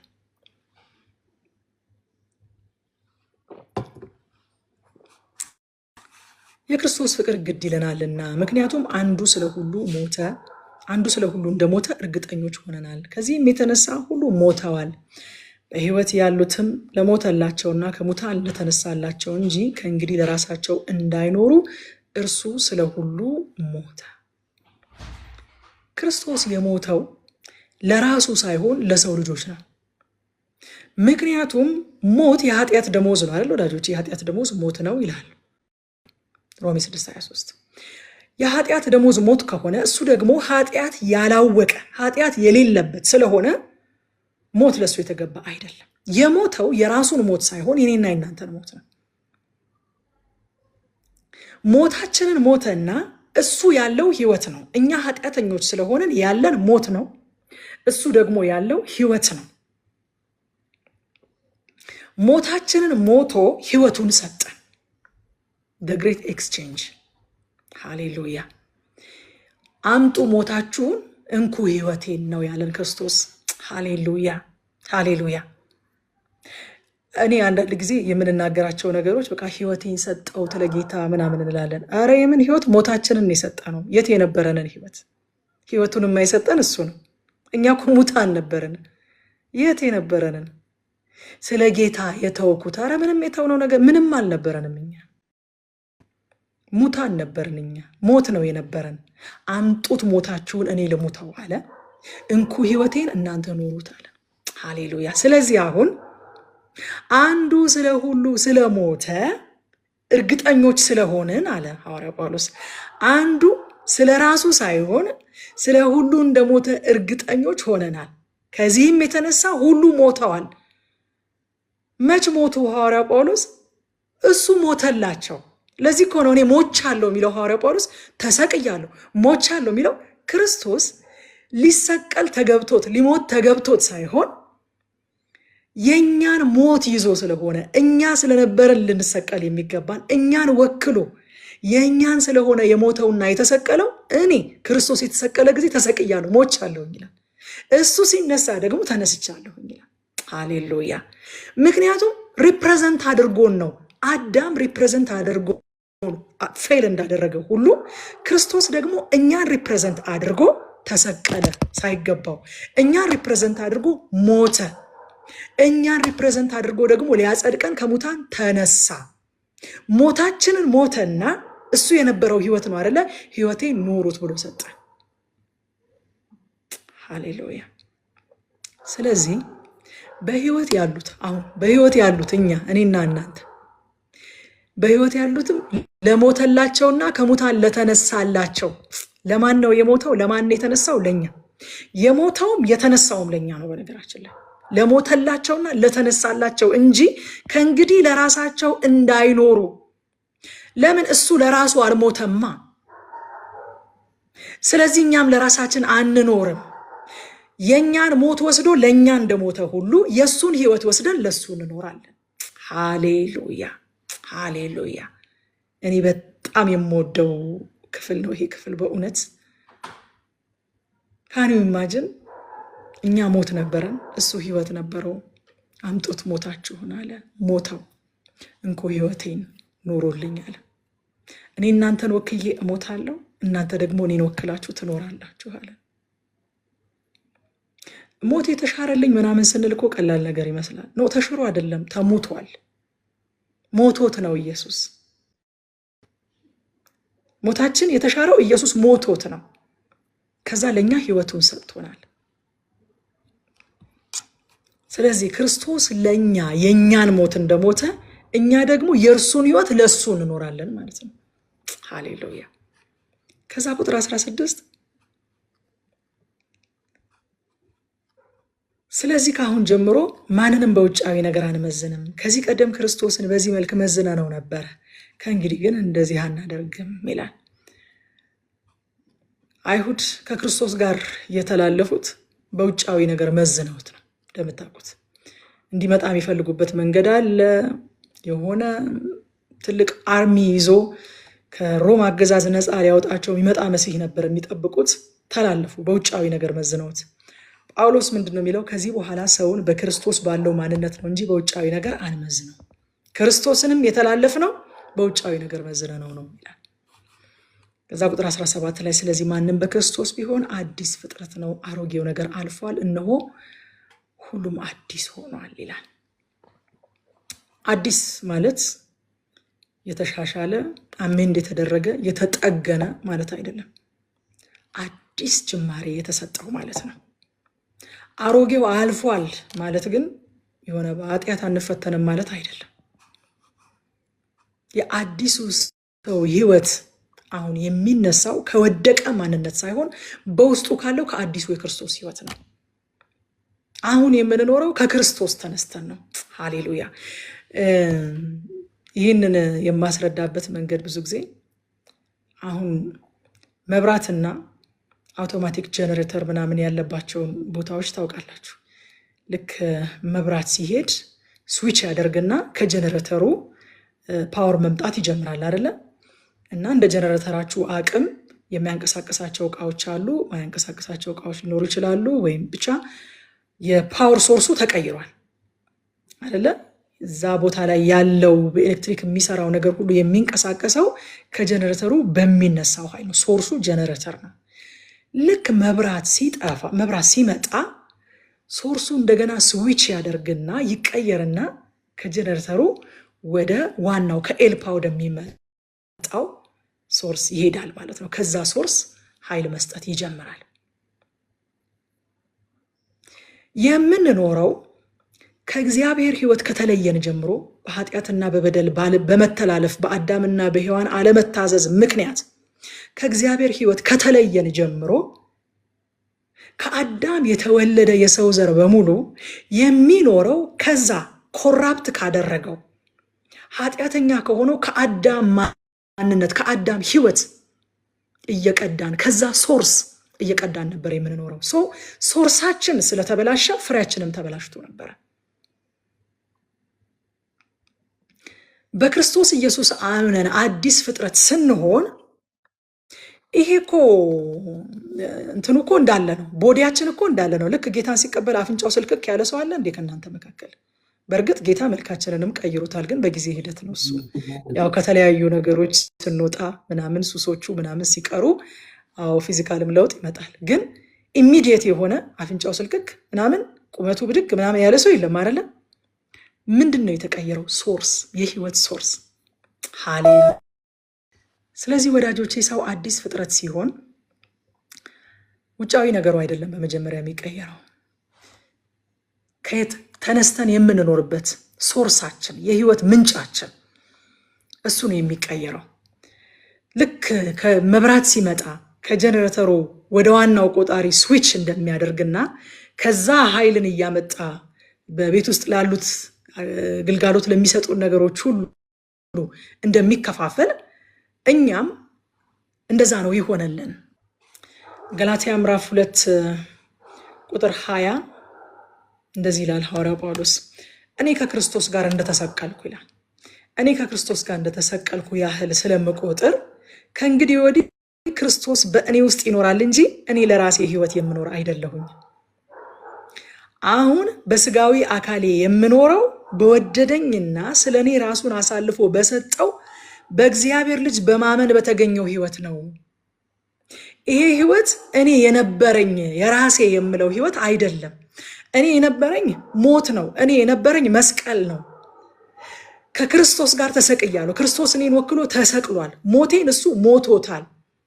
ስለዚህ አሁን እኔ ለራሴ አልኖርም ማለትና አሁን የምኖረው ህይወት በወደደኝና ራሱን ስለኔ አሳልፎ በሰጠው በእግዚአብሔር ልጅ በማመን በተገኘው ህይወት ነው የምኖረው። አሁን with different life ነው የምኖረው።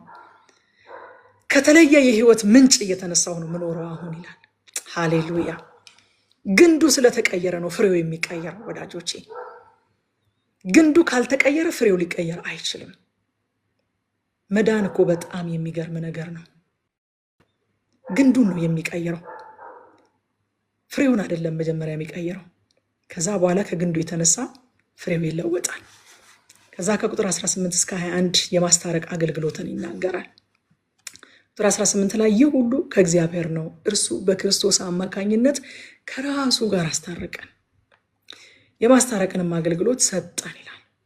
ከራሱ ጋር ራሱ፣ ይህ ሁሉ ከእግዚአብሔር ነው የሆነው። የመቤዠት ስራ፣ የድነት ስራ ምንጩ ጅማሬው ከእግዚአብሔር ነው እንጂ ከሰው አይደለም። የሚያጸናውም የሚፈጽመውም ራሱ እግዚአብሔር ነው። ክብር ለሱ ይሁን። ድነት የጀመረው ሰው እግዚአብሔርን ሲፈልግ ሳይሆን እግዚአብሔር ሰውን ሲፈልግ ነው። የሰው ልጅ የጠፋውን ሊፈልግ እና ሊያድን መጥቷል እንዳለ እግዚአብሔር ሲፈልገን ነው ድነት የጀመረው። ስለዚህ ይሄ ሁሉ ከእግዚአብሔር ነው አለ ሐዋርያው ጳውሎስ ሮሜ ምዕራፍ 5 ቁጥር 8 ላይም ነገር ግን ገና ኃጢአተኞች ሳለን፣ እኛ እሱን መፈለግ ጀምረን አይደለም፣ ገና ኃጢአተኞች ሳለን ክርስቶስ ስለኛ ሞተ፣ ይህም እግዚአብሔር ለኛ ያለውን የራሱን ፍቅር ያሳያል ይላል። ከዛ ለኛ ደግሞ የማስታረቅን አገልግሎት፣ ሃሌሉያ፣ የማስታረቅን አገልግሎት ሰጠ። የታረቀ ሰው ወገኖቼ የማስታረቅ ኃላፊነትና እድል፣ ማስታረቅ ኃላፊነት ብቻ አይደለም፣ እድል ክብር እኮ ነው። ታውቃላችሁ አይደለ? ያከበራችሁትን ሰው እኮ ነው የማስታረቅ ኃላፊነት የምትሰጡት። ክብር፣ እድል፣ ኃላፊነት አለብን። ሰዎችን ከእግዚአብሔር ጋር ታረቁ ብለን የመለመን እናንተ ሀበሾች ናችሁ ታውቃላችሁ። በአካባቢያችሁ የሚያስታርቁ ሰዎች የተከበሩ ሰዎች ናቸው አይደለ? ቦታ የሚሰጣቸው ሰዎች ናቸው። ታረቁ ብለው የሚለምኑ ሰዎች የተከበሩ ሰዎች ናቸው። እግዚአብሔር የማስታረቅን አገልግሎት ሰጥቶናል፣ አክብሮናል፣ እድል ሰጥቶናል፣ ደግሞም ኃላፊነትንም ሰጥቶናል። የታረቀ ሰው ይሄ ኃላፊነት ተሰጥቶታል። የማስታረቅን ቃል ሰጠን ይላል ደግሞ ሌላው። ወገኖች የተሰጠን የፍርድ ቃል አይደለም፣ የማስታረቅ ቃል። ለዚህ ነው ሁል ጊዜ ፕሮግራም ካለቀ በኋላ ከእግዚአብሔር ጋር ታረቁ ብለን ሰዎችን እንለምናለን እንጂ የፍርድን ቃል አንናገርም። የተሰጠን የፍርድ ቃል አይደለም፣ የማስታረቅ ቃል ነው የተሰጠን። የማስታረቅ ቃል የማስታረቅ ስልጣንም አይደለም የተሰጠን። ሰው የማስታረቅ ስልጣን የለውም። የማስታረቅ ቃል ነው የተሰጠን። ቃሉ ደግሞ የሚያስታርቀው ሲሰበክና ሲታመን ነው። ስልጣን ቢሆን የማስታረቅ ስልጣን ቢሆን የተሰጠን ሰዎችን ሳንሰብካቸው ሳያምኑ በስልጣናችን እናስታርቃቸው ነበረ። ይሄ የስተት ትምህርት ነው፣ ፈጽሞ የሚሰራ ነገር አይደለም። እግዚአብሔር የማስታረቅ ስልጣን ለማንም አልሰጠም። የማስታረቅን ቃል ነው። ሰውን ሰው ከእግዚአብሔር ጋር ያስታርቃል ወይ? አዎ ያስታርቃል። ግን በምን መንገድ? ቃል በመናገር። ቃሉን የሰማው ሰው የሰማውን ቃል አምኖ ሲቀበል ከእግዚአብሔር ጋር ይታረቃል። የተሰጠን የማስታረቅ ቃል ስለሆነ ከዚህ ምድር በሞት የተለዩ ወንጌልን ከዚህ በኋላ የማይሰብኩ ሰዎች ዛሬ ሰውን ከእግዚአብሔር ጋር ሊያስታርቁ አይችሉም። ምክንያቱም የማስታረቅ ስልጣን አይደለም እግዚአብሔር ለሰው ልጆች የሰጠው፣ የማስታረቅ ቃል ነው። ያ ቃልም ደግሞ በስብከት ነው የሚገለጠው። ያለ ሰባኪ ካልተላኩ እንዴት ይሰብካሉ? ያለ ሰባኪ እንዴት ይሰማሉ?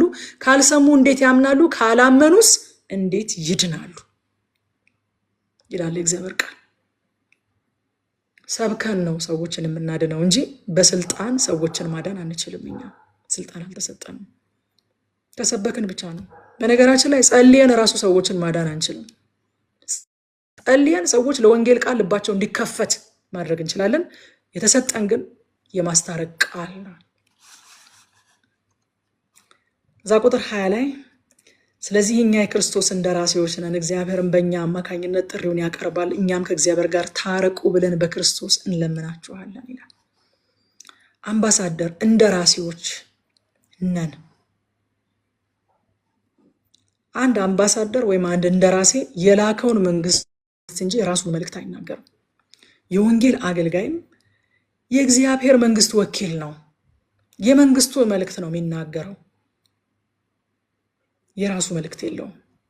ኤፌሶን 6 ቁጥር 20 ላይ ሐዋርያ ጳውሎስ እንደዚህ ይላል፣ በሰንሰለት የታሰረ መልእክተኛ የሆንኩት ለዚሁ ነውና።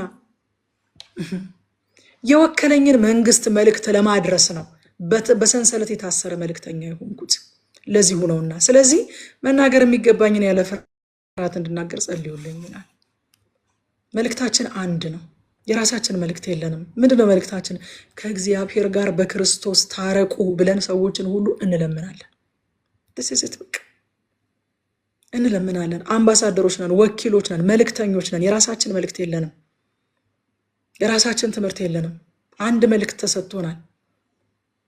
ሰዎችን ሁሉ ከእግዚአብሔር ጋር በክርስቶስ ታረቁ ብለን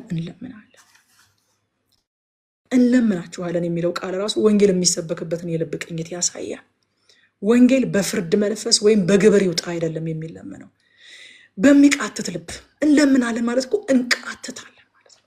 ለሰዎች ወንጌልን ስንሰብክላቸው እየቃተትን እግዚአብሔር ወይ እርዳቸው እንዲሰሙ፣ መንፈስ ቅዱስ ወይ የልባቸውን አይኖች ክፈት፣ ጨለማውን ክፈፍላቸው እያለን እየቃተትን እየለመንን እንሰብካቸዋለን እንጂ በፍርድ መንፈስ ወይም በግድ የለሽነት መንፈስ አይደለም። ከዛ 21 ላይ እኛ በእርሱ ሆነን የእግዚአብሔር ጽድቅ እንድንሆን ኃጢአት የሌለበትን እርሱን እግዚአብሔር ስለኛ ኃጢአት አደረገው ይላል። the great exchange ይሉታል በቲዮሎጂ፣ ታላቁ ልውውጥ። ንጹሑ የእግዚአብሔር ልጅ በእኛ ቦታ ገብቶ ተቀጣ፣ እኛ ደግሞ በሱ ቦታ ገብተን የእግዚአብሔር ጽድቅ ሆነን። እኛ አዲሱ ትርጉም እንደዚህ ይላል፣ እኛ በክርስቶስ የእግዚአብሔር ጽድቅ ተካፋዮች እንድንሆን እግዚአብሔር ኃጢአት የሌለበትን ክርስቶስን የኛን ኃጢአት እንዲሸከም አደረገው ይላል። ይሄ ቀለል ያለ ትርጉም ነው። ይሄ ትርጉም ይሄ ኃጢአት አደረገው የሚለውን ቃል አላግባብ መለጠጥና የኢየሱስ ማንነት እንደተለወጠ መናገር አግባብ አይደለም። ኃጢአት አደረገው የሚለው ቃል ይኸው ቀጣዩ ትርጉም ላይ ምን ብሎ ተርጉሞታል? የኛን ኃጢአት እንዲሸከም አደረገው ብሎታል። በቃ that's የኛን ኃጢአት እንዲሸከም ባጭሩ ኢየሱስ በመስቀል ላይ እግዚአብሔር በኃጢአት ላይ ያሳለፈውን ፍርድ በሙሉ ተቀበለ ማለት ነው። ኃጢአት አደረገው ማለት የኛን ኃጢአት አሸከመውና እግዚአብሔር በኃጢአት ላይ ያሳለፈውን ፍርድ በሙሉ እንዲቀበል አደረገው ማለት ነው እንጂ የማንነት ለውጥ አድርጎ ከሰውነት ወይንም ከአምላክነት ወደ ኃጢአትነት አንዳንዶች ደግሞ እንደሚሉት ወደ ሌላ ማንነት ተለወጠ ማለት አይደለም። በአጭር ቃል ይኸው ሌላኛው ትርጉም ኃጢአትን እንዲሸከም አደረገ ነው። ገላትያ 3:13 በእንጨት ላይ የሚሰቀል ሁሉ የተረገመ ነው ተብሎ ስለተጻፈ ክርስቶስ ስለኛ እርግማን ሆኖ ከሕግ እርግማን ዋጅቶናል የሚለው ክርስቶስ ስለኛ እርግማን ሆነ ሲል ወደ እርግማንነት ተለወጠ። ክርስቶስ ከሰውነት ወደ እርግማንነት ተለወጠ ማለት ሳይሆን የተረገመ ሰው የሚቀበለውን ሁሉ ተቀበለ ማለት ነው ባጭሩ። እኛም ደግሞ የእግዚአብሔር ጽድቅ እንድንሆን ይላል። ምን ማለት ነው የእግዚአብሔር ጽድቅ እንድንሆን ማለት? የጸደቅነው በራሳችን ስራ ሳይሆን በእግዚአብሔር ድንቅ ስራ። ስለዚህ ያገኘነው ጽድቅ የተገባን ሳይሆን የተሰጠን ነው። ኢምፒውትድ ራይቸስነስ ይሉታል። የተገባን አይደለም፣ የተሰጠን የእግዚአብሔር ጽድቅ ነው የሆነው፣ የራሳችን አይደለም። ምን ማለት ነው? ጽድቃችን የሚናገረው እኛ ትክክል መሆናችንን ሳይሆን እግዚአብሔር ትክክል መሆኑን ነው። በነገራችን ላይ የአማኞች ጽድቅ የሚናገረው እኛ ትክክል መሆናችንን አይደለም፣ እግዚአብሔር ትክክል መሆኑን፣ እኛንም ያጸደቀን በትክክለኛ መንገድ መሆኑን ነው የሚናገረው። ለዚህ ነው የእግዚአብሔር ጽድቅ ነን የምንለው። ኢሳይያስ 53:5 ላይ ነገር ግን እርሱ ስለመተላለፋችን ተወጋ፣ ስለ በደላችን ደቀቀ፣ በእርሱ ላይ የወደቀው ቅጣት ለእኛ ሰላም አመጣልን፣ በእርሱም ቁስል እኛ ተፈወስን። እኛ እንደ በጎች ተቅበዝብዘን ጠፋን፣ እያንዳንዳችንም በየመንገዳችን ነጎድን፣ እግዚአብሔር የሁላችንን በደል በእርሱ ላይ ጫነው። በቃ ኃጢአት አደረገው ማለት ይሄ ነው።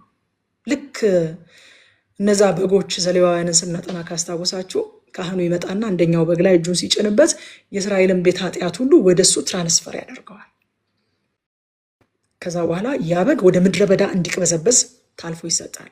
አንደኛው በግ ላይ ደግሞ እንዲሁ እጁን ይጭንበትና ለሚቃጠል መስዋዕት ደግሞ ይቀርባል። ካህኑ እጁን ጭኖ የህዝቡን ኃጢአት በሙሉ እሱ በግ ላይ በሚናዘዝበት ሰዓት የሰው ኃጢአት ወደሱ ትራንስፈር ይደረግ ነበረ። ኃጢአት አደረገው ማለት ክርስቶስን በአጭር ቃል እንደዛ ነው ያደረገው። በቃ በደላችንን በሙሉ ልክ ሊቀ ካህኑ በጉ ላይ ያኖርበትና በጉ ህዝቡን ወክሎ ይቀጣ እንደነበረ እግዚአብሔርም ያ ጥላው ስለሆነ ይሄ አካሉ ስለሆነ የዓለምን ሁሉ ኃጢአት በሱ ላይ አኖረው፣ ኃጢአትን በክርስቶስ ላይ ቀጣው። ኃጢአት አደረገው ማለት በአጭር ቃል ይሄ ነው። ጴጥሮስም በአንደኛ ጴጥሮስ ምዕራፍ 2 ቁጥር 24 ላይ ለኃጢአት ሞተን ለጽድቅ እንኖር እርሱ ራሱ በስጋው ኃጢአታችንን በእንጨት መስቀል ላይ ተሸከመ ይላል። ኃጢአት አደረገው የምትል አንድ ምንም አይነት ሌላ ደጋፊ ማመሳከሪያም ማስተያየም የሌላት ጥቅስ ይዘን ዶክትሪን መመስረት አይቻልም። ምስክር በሁለትና በሶስት ይጸናል ይላል እግዚአብሔር ቃል። ቢያንስ አንድን ነገር እንደ ትምህርት ለማውጣት ከመጽሐፍ ቅዱስ ላይ 3 ጠንካራ የሆኑ ደጋፊ ጥቅሶችን ማግኘት ያስፈልጋል። የክርስቶስ ማንነት በመስቀል ላይ ተቀይሯል የሚለውን ነገር ለማጽናት ምንም አይነት ደጋፊ ጥቅስ የለም። ኃጢአት አደረገው የሚለው ሌላው ትርጉም ኃጢአታችንን ተሸከመ ነው የሚለው። ሌሎች ቦታዎች ላይ የምናያቸው በሙሉ በስጋው ኃጢአታችንን ተሸከመ፣ እግዚአብሔር የኛን ሁሉ በደል በእርሱ ላይ ጫነው የሚሉ ትርጓሜዎች ናቸው ያሉት። ሮሜ ምዕራፍ 3 ቁጥር 25ም እግዚአብሔር ኢየሱስ ክርስቶስን መስዋዕት አድርጎ ያቀረበው በእርሱ የሚያምኑ ሁሉ በደሙ የኃጢአታቸውን ስርየት እንዲያገኙ ነው። እግዚአብሔር ይህንን በማድረጉ በትዕግስቱ የቀድሞውን ኃጢአት እንዳልነበረ በማድረግ የራሱን ትክክለኛ ፍርድ ለመግለጥ ነው። ለዚህ ነው አያችሁ ጽድቃችን እግዚአብሔር ትክክል መሆኑን ነው እንጂ የሚናገረው እኛ ትክክል መሆናችንን አይደለም የሚናገረው አልኳችሁ። የራሱን ትክክለኛ ፍርድ ለመግለጥ ነው። በትክክለኛ መንገድ ነው ያጸደቀን። ኃጢአትን ቀጥቷል፣ ምህረቱን ለኛ ገልጧል። ምን እንማር ከዚህ ምዕራፍ? አንደኛ በመከራ ጊዜ ተስፋ እንዳንቆርጥ የሚታየው ሁሉ ጊዜያዊ መሆኑን እናስብ። የጊዜው ነው የሚታየው ሁሉ። ሁለተኛ ለአገልግሎት የሚያነሳሳን ፍርሃት ወይንም ጥቅም ሳይሆን የክርስቶስ ፍቅር ሊሆን ይገባል። ክርስቶስ ለኛ የገለጠው ፍቅር። ሶስተኛ እግዚአብሔር በክርስቶስ አዲስ ፍጥረት አድርጎ አዲስ ጅማሬ ሰጥቶናል። ስለዚህ እንደ አዲስ ፍጥረት እንመላለስ። አዲስ ፍጥረት ነኝ፣ አዲስ ፍጥረት ነኝ፣ አዲስ ፍጥረት ነኝ። አንድ አስተማሪያችን ምን ይለን ነበረ? ዝም ብላችሁ አመ ኒው ክሪኤሽን ከምትሉ ቤት ይለን ነበረ። በቃ ጅስ ቤት በቃ ሁኑት። አዲስ ፍጥረት ከሆናችሁ ሁኑ፣ እናሳዩኝ። በቃ ሁኑት። መሆን ነው ጥሪያችን፣ ማውራት ሳይሆን መሆን። በቃ እርጉዝ እኮ በየከተማው እየዞረች እርጉዝ ነኝ። በነገራችን ላይ እርጉዝ ነኝ ምናምን አትልም። በቃ ሆና ነው የምትገኘው። አለቅ ሆና ትገኛለች። ስለዚህ ስትመጣ መንገድ እንለቅላታለን። ቦታ ቁጭ ብለን ከሆነ ወንበር ከሌለን እነሳላታለን ምናምን። ሆና ነው የምትገኘው። እንሆነው። አራተኛ የምንኖረው በክርስቶስ ሕይወት ክርስቶስን ወክለን ስለሆነ የተሰጠንን የማስታረቅ አገልግሎት ችላ አንበል። ምዕራፍ 6 እንግዲህ የእግዚአብሔርን ጸጋና ይህን ክቡር አገልግሎት የተቀበለ ሰው ሕይወት ደግሞ ምን መምሰል አለበት የሚለውን ነው የሚያሳየው። ከቁጥር 1 እስከ 2 ድረስ ጸጋውን ከንቱ እንዳታደርጉት ይላል። ጸጋውን ከንቱ እንዳታደርጉት። ጸጋው እንዴት ነው ከንቱ የሚደረገው? ሐዋርያው ጳውሎስ ጸጋው ከንቱ የማይጠቅም የሚደረግበት አንዱ መንገድ ምንድን ነው? ለራሳችን ብቻ ስንኖርና ተገቢውን ፍሬ ሳናፈራበት ስንቀር ጸጋው ዩዝለስ ሆኗል፣ ከንቱ ሆኗል። ምክንያቱም የተሰጠን ከራሳችን የሚያልፍ ነገር ስለሆነ ካላፈራንበት፣ ወደ ሌሎች ካላለፍንበት ጸጋው ከንቱ ሆኗል ማለት ነው። እዛ ቁጥር 2 ላይ በተወደደ ሰዓት ሰማው፣ በመዳን ቀን ረዳው ይላልና እነሆ የተወደደው ሰዓት አሁን ነው፣ እነሆ የመዳን ቀን አሁን ነው ይላል። እግዚአብሔርን ለመታዘዝ በኋላ የሚባል ጊዜ የለም። ዛሬም እነግራችኋለሁ አዳዲስ ሰዎች በዚህ ውስጥ ካላችሁ የመዳን ቀን ዛሬ ነው እንኳን አይደለም የሚለው መጽሐፍ ቅዱስ፣ አሁን ነው፣ ራይት ነው። በኋላ የሚባል ጊዜ የለም እግዚአብሔርን ለመታዘዝ። ዕብራውያን ምዕራፍ 3 ቁጥር 13 ነገር ግን ከመካከላችሁ ማንም በኃጢአት ተታሎ ልቡ እንዳይደነድን ይልና ዛሬ እየተባለ ሳለ በየቀኑ እርስ በርሳችሁ ተጽናኑ ይላል። በየቀኑ ዛሬ ሲባል ከዛ ከቁጥር 3 እስከ 10 እውነተኛ አገልጋይ ማን ነው የሚለውን ያሳየናል። ጳውሎስ እንግዲህ ለእውነተኛነቱ ማስረጃዎችን ማቅረብ ይጀምራል። እዚህ ክፍል ላይ ሁኔታው ያስገድደዋል ማስረጃዎችን እንዲያቀርብ። ማስረጃ አድርጎ የሚያቀርበው ግን በእጁ የተደረጉ ተአምራትን አይደለም፣ በእጁ የተተከሉ አብያተ ክርስቲያናትን አይደለም፣ ወይንም በዛ አካባቢ ያለውን ዝነኝነትና ተቀባይነት ታዋቂነቱን አይደለም። ማስረጃ አድርጎ ለእውነተኛነቱ የሚቆጥረው ታማኝነቱንና በጣም ሌላ ያስደነቀኝ ነገር የተቀበለውን የመከራ ብዛት። ዋው! እውነተኛ አገልጋይ ለመሆኑ እንደ ማስረጃ አድርጎ የሚያቀርበው ታማኝነቱንና የተቀበለውን የመከራ ብዛት። ዛሬም እኮ እኛ እንደዛ እናደርጋለን አይደል? እኔ አሁን ኢንተርቪው ማደርጋቸው ለወንጌል በጣም ብዙ ዋጋ የከፈሉ አባቶችን የእውነተኝነታቸው አንዱ ማስረጃ ስለ ጌታ የተቀበሉት የመከራ ብዛት ነው። ሐዋርያው ጳውሎስም እነዛን የመከራ ብዛቶች እና ታማኝነቱን ነው እንጂ የሚቆጥረው እግዚአብሔር በእጁ ያደረገውን ተአምራት፣ ይሄን ያህል ሽባ በእጄ ተተርትሯል፣ ይሄን ያህል ሙታን ተነስተዋል አይደለም የሚለው። ታማኝነቱንና የተቀበለውን የመከራ ብዛት ነው የሚዘረዝረው። መከራ፣ ችግር፣ ጭንቀት፣ መገረፍ፣ መታሰር፣ ሁከት፣ የስራ ብዛት፣ እንቅልፍ ማጣት፣ ረሃብ ደርሶብኛል ይላቸዋል። በዚህ ሁሉ ውስጥ መጽናቱን ለእውነተኛነቱ ማስረጃ አድርጎ ያቀርባል። የእውነተኛነት ማስረጃ ሆኖ የቀረበው ነገር ይሄ ነው አንደኛው። ከዛ ከ6 እስከ 7 ከውጫዊ መከራ ባሻገር ደግሞ የእውነተኛ አገልጋይን ውስጣዊ ባህሪያት ደግሞ ይዘረዝራል። እውነተኛ አገልጋይነት ወዳጆቼ ላያችን ላይ በሚገለጠው ጸጋ አይደለም የሚመዘነው። ጸጋ የሚናገረው ስለ እግዚአብሔር ነው። ባህሪ የሚናገረው ስለኛ ነው። ጸጋ የሚናገረው እግዚአብሔር እንዴት ሁሉን ቻይ እንደሆነ፣ እግዚአብሔር እንዴት ትልቅ እንደሆነ፣ እግዚአብሔር ፈዋሽ እንደሆነ፣ እግዚአብሔር ሁሉን አዋቂ እንደሆነ ነው የሚናገረው እንጂ ስለኛ አይደለም። ጸጋ የሚናገረው ትንቢት ብትናገሩ የእግዚአብሔርን ሁሉን አዋቂነት ነው ጸጋው የሚናገረው። በመፈወስ ጸጋ ብታገለግሉ እግዚአብሔር ፈዋሽ መሆኑን ነው የሚናገረው። ተራራን ብታናውጡ እግዚአብሔር ኃያል እንደሆነ ነው የሚናገረው እንጂ ስለኛ አይደለም የሚናገረው። ጸጋ ባህሪ የሚናገረው ግን ስለኛ ነው እና ስለ ራሱ ምስክርነት ሲቆጥር አንደኛ የተቀበለውን መከራ ዘርዝሮ በዚህ ሁሉ መከራ ውስጥ ታምኜ መዝለቄ የእውነተኛ አገልጋይነት ምስክር ነው ይላል። ሁለተኛስ ባህሪ ደግሞ ይነግራል። ምን ይላል? በንጽህና፣ በእውቀት፣ በትዕግስት፣ በቸርነት፣ በመንፈስ ቅዱስ፣ በእውነተኛ ፍቅር፣ በእውነት ቃል፣ በእግዚአብሔር ኃይል፣ በቀኝና በግራ የጽድቅ ጦር ዕቃ በመያዝ። እውነተኛ አገልጋይነት የሚረጋገጠው በጸጋ ስጦታ ብቻ ሳይሆን በመከራ ውስጥ በታማኝነት በመጽናትና በባህሪ ነው። ከዛ ከ8 እስከ 10 የተደረገባቸውን የተባሉትንና በእርግጥ አሁን የሆኑትን እያነጻጸረ ያሳያቸዋል። ደግሞ ሐዘንተኞች ስንሆን ሁልጊዜ ደስተኞች ነን፣ ድሆች ስንሆን ብዙዎችን ባለጠጎች እናደርጋለን፣ ምንም የሌለን ስንሆን ሁሉ የኛ ነው እያለ ይዘረዘረ ያሳያቸዋል። እቺ ቦታ አሁን ድሆች ስንሆን ሌሎችን ባለጠጎች እናደርጋለን የሚለው ስለ ምድራዊ ብልጽግና አይደለም የሚናገረው እዚህ ቦታ ላይ። እኔ ዶንት ጌት ሚ ሮንግ አምናት አጌነስት ምድራዊ ብልጽግና በፍጹም። ሰለሞን ራሱ እንደው በቃ ድሃ እንዳልዋሽ ብሏል እግዚአብሔርን። ድህነት እንድትዋሹ ያደርጋል፣ ያመናችሁበትን ነገር እንዳትኖሩ ያደርጋል። ቆሻሻ ነገር ነው። ምንም የምንመኘው ምናምን የምንናፍቀው ጸልየን የምንቀበለው ምናምን ነገር አይደለም፣ ሰርተን የምናስወግደው ነው። ግን ዋሽተን ሌላ ትምህርት ፈጥረን ምናምን ሳይሆን ሰርተን እግዚአብሔር እጃችንን ስራ ስለሚባርክ የምናስወግደው ነገር ነው። መወገድ አለበት። እኛ ራሳችን ተባርከን ለእግዚአብሔር መንግስት፣ ለቅዱሳን ለበረከት መሆን አለብን። ግን ሰርተን ነው የምናደርገው። እዚህ ቦታ ላይ ባለጠጎች እናደርጋችኋለን የሚለው ሐዋርያ ጳውሎስ ስለ ምድራዊ ብልጽግና አይደለም። እርዳታ የሚሰበስበው ለምንድን ነው ታዲያ? ሰዎችን ባለጠጋ የማድረግ አቅም ካለው ኢየሩሳሌም ለተፈጠረው ረሃብ በእስያ ካሉት አብያተ ክርስቲያናት እርዳታ የሚሰበስበው እርዳታ የሚለምነው ለምንድን ነው? ሐዋርያ ጳውሎስ እንደዚህ የሚባል ጥሪ የለም። ሰዎችን ማበልጸግ የሚባል ጥሪ የለም። ሐዋርያቱ እንደዚህ አላደረጉም ነበረ። በቃ ሰዎች ኢየሩሳሌም ሲቸገሩ እርዳታ እየሰበሰቡ በቃ በቲቶ እጅ ላኩልን እርዳታውን፣ የታመኑ ወንድሞችን ልቀናል እባካችሁ። ነገ የምንማረው ክፍል ላይ በደንብ እናያለን። 7፣ 8፣ 9 ዛሬ ሳጠና ነበረ። በደንብ እናያለን። ሰርተን የምናስወግደው ነገር ነው።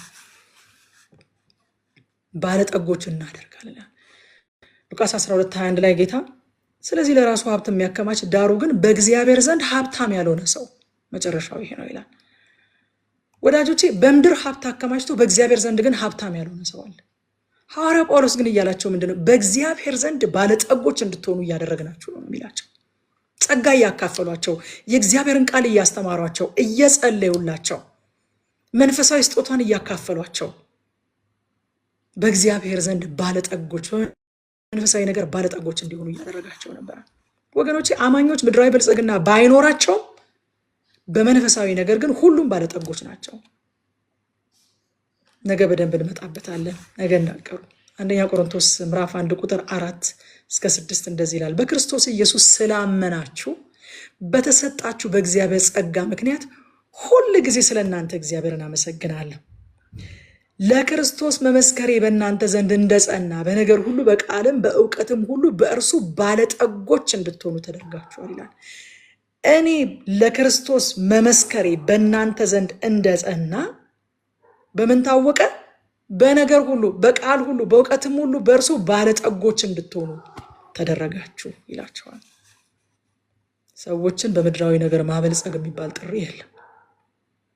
አንድ ቀን እንደው ምሳሌ ወዳለሁኝ እኔ ነገር ምሳሌ ልነግራችሁ ነበረ፣ ሰዓቱ ግን ሄዷል። አንድ ቀን አንድ ጉባኤ ላይ ቁጭ ብዬ አንድ አገልጋይ እኔ ሰዎች ይመጡና አለ አንተ መቼ ነው ግን ስለ ንስሐ የምትሰብከው? መቼ ነው ስለ ጌታ ምጽአት የምትሰብከው ምናምን ይሉኛል። መቼ ነው ስለ ደቀ መዝሙርነት የምትሰብከው ምናምን ይሉኛል አለ። በቃ አልተሰጠኝም።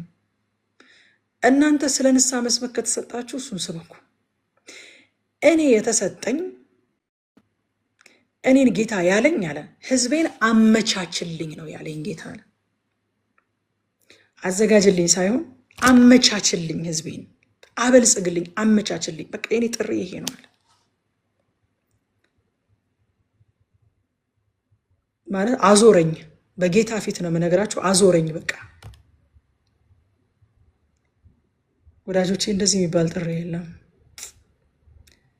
እግዚአብሔር ምህረት ያርግልን። በእውነት እግዚአብሔር ምህረት ያድርግልን። እግዚአብሔር በቃ እንደው ትውልዳችንን እንዳናስረግም፣ መጪውን ትውልድ እንዳናስረግም እግዚአብሔር ይርዳ። በዚህ ዘመን ያለን አገልጋዮች አመቻችልኝ ህዝቤን ያለኝ ጌታ ነው። ሐዋርያ ጳውሎስ ቆላስይስ ምዕራፍ 1 ቁጥር 27 ላይ ሰውን ሁሉ ወደ ክርስቶስ ሙላት እንዲመጣ ወደዛ ሙላት እንዲደርስ አለ እየሰበክን፣ እያስተማርን፣ እየመከርን፣ እየገሰጸን፣ ፓኬጁን አያችሁት ምን እንዳይመስል፣ እያመቻቸን እያበለጸግን ብቻ ሳይሆን ደግሞ ማበልጸግ የሚባል ጥሪ የለም። አበለጽጋለሁ እያሉ መበልጸግ ነው ጥሪው ባይዘው እንጂ ማበልጸግ የሚባል ጥሪ የለም። ያየነውም አበለጽጋለሁ ብለው ሲበለጽጉ ነው እንጂ ሲያበለጽጉ አይደለም። ሲጀመርም እንደዛ የሚባልም ጥሪ የለም። ጳውሎስ እናንተን ባለጠጎች አደረግናችሁ ሲል በመንፈሳዊ ነገር ነው ያለው። ነገ በደንብ እንመጣበታለን በዚህ ቶፒክ። አንደኛ ቆሮንቶስ ምዕራፍ 3 ከ21 እስከ 23 ስለዚህ ማንም በሰው አይመካ፣ ነገር ሁሉ የእናንተ ነውና፣ ጳውሎስ ቢሆን፣ አጵሎስ ቢሆን፣ ኬፋ ቢሆን፣ ዓለምም ቢሆን፣ ሕይወትም ቢሆን፣ ሞትም ቢሆን፣ ያለውም ቢሆን፣ የሚመጣውም ቢሆን ሁሉ የእናንተ ነው። ከዚህ በላይ ብልጽግና ምን አለ ወዳጆቼ? እናንተም የክርስቶስ ናችሁ፣ ክርስቶስም የእግዚአብሔር ነው ይላል። ከዛ ከቁጥር 11 እስከ 13 ጳውሎስ ለቆሮንቶስ ሰዎች ያለውን አባታዊ ፍቅር ይናገራል። እኛ ልባችንን ወለል አድርገን ከፍተንላችኋል ይላቸዋል። ፍቅራችሁን የነፈጋችሁኝ እናንተ ናችሁ። ህዝቡን በፍቅር ያገለግላል። ህዝቡን ፍቅር እንዲያሳየው በትህትና ይጠይቃል ሐዋርያው ጳውሎስ። እንደዛ በፍቅር አገልግሏቸው ያ ሁሉ ዋጋ ከፍሎላቸው ሌባ ነው፣ ገንዘባችንን ነው የሚፈልገው፣ እሱ እኮ ከዋነኞቹ ሐዋርያት አንዱ አይደለም፣ ውሸታም ነው፣ ቃሉን አይጠብቅም፣ ይኸው መጣለሁ ብሎ አልመጣም ምናምን እያሉ ያወሩበታል። ረግማችኋለሁ አላላቸውም። ባካችሁ እኔ እኮ ልቤን ወለል አድርጌ ይኸው ፍቅሬን ሰጥቻችኋለሁ፣ እናንተም ያንን ፍቅር መልሳችሁ አሳዩኝ እንጂ። ይጥራል፣ ሊያሳምናቸው ይጥራል።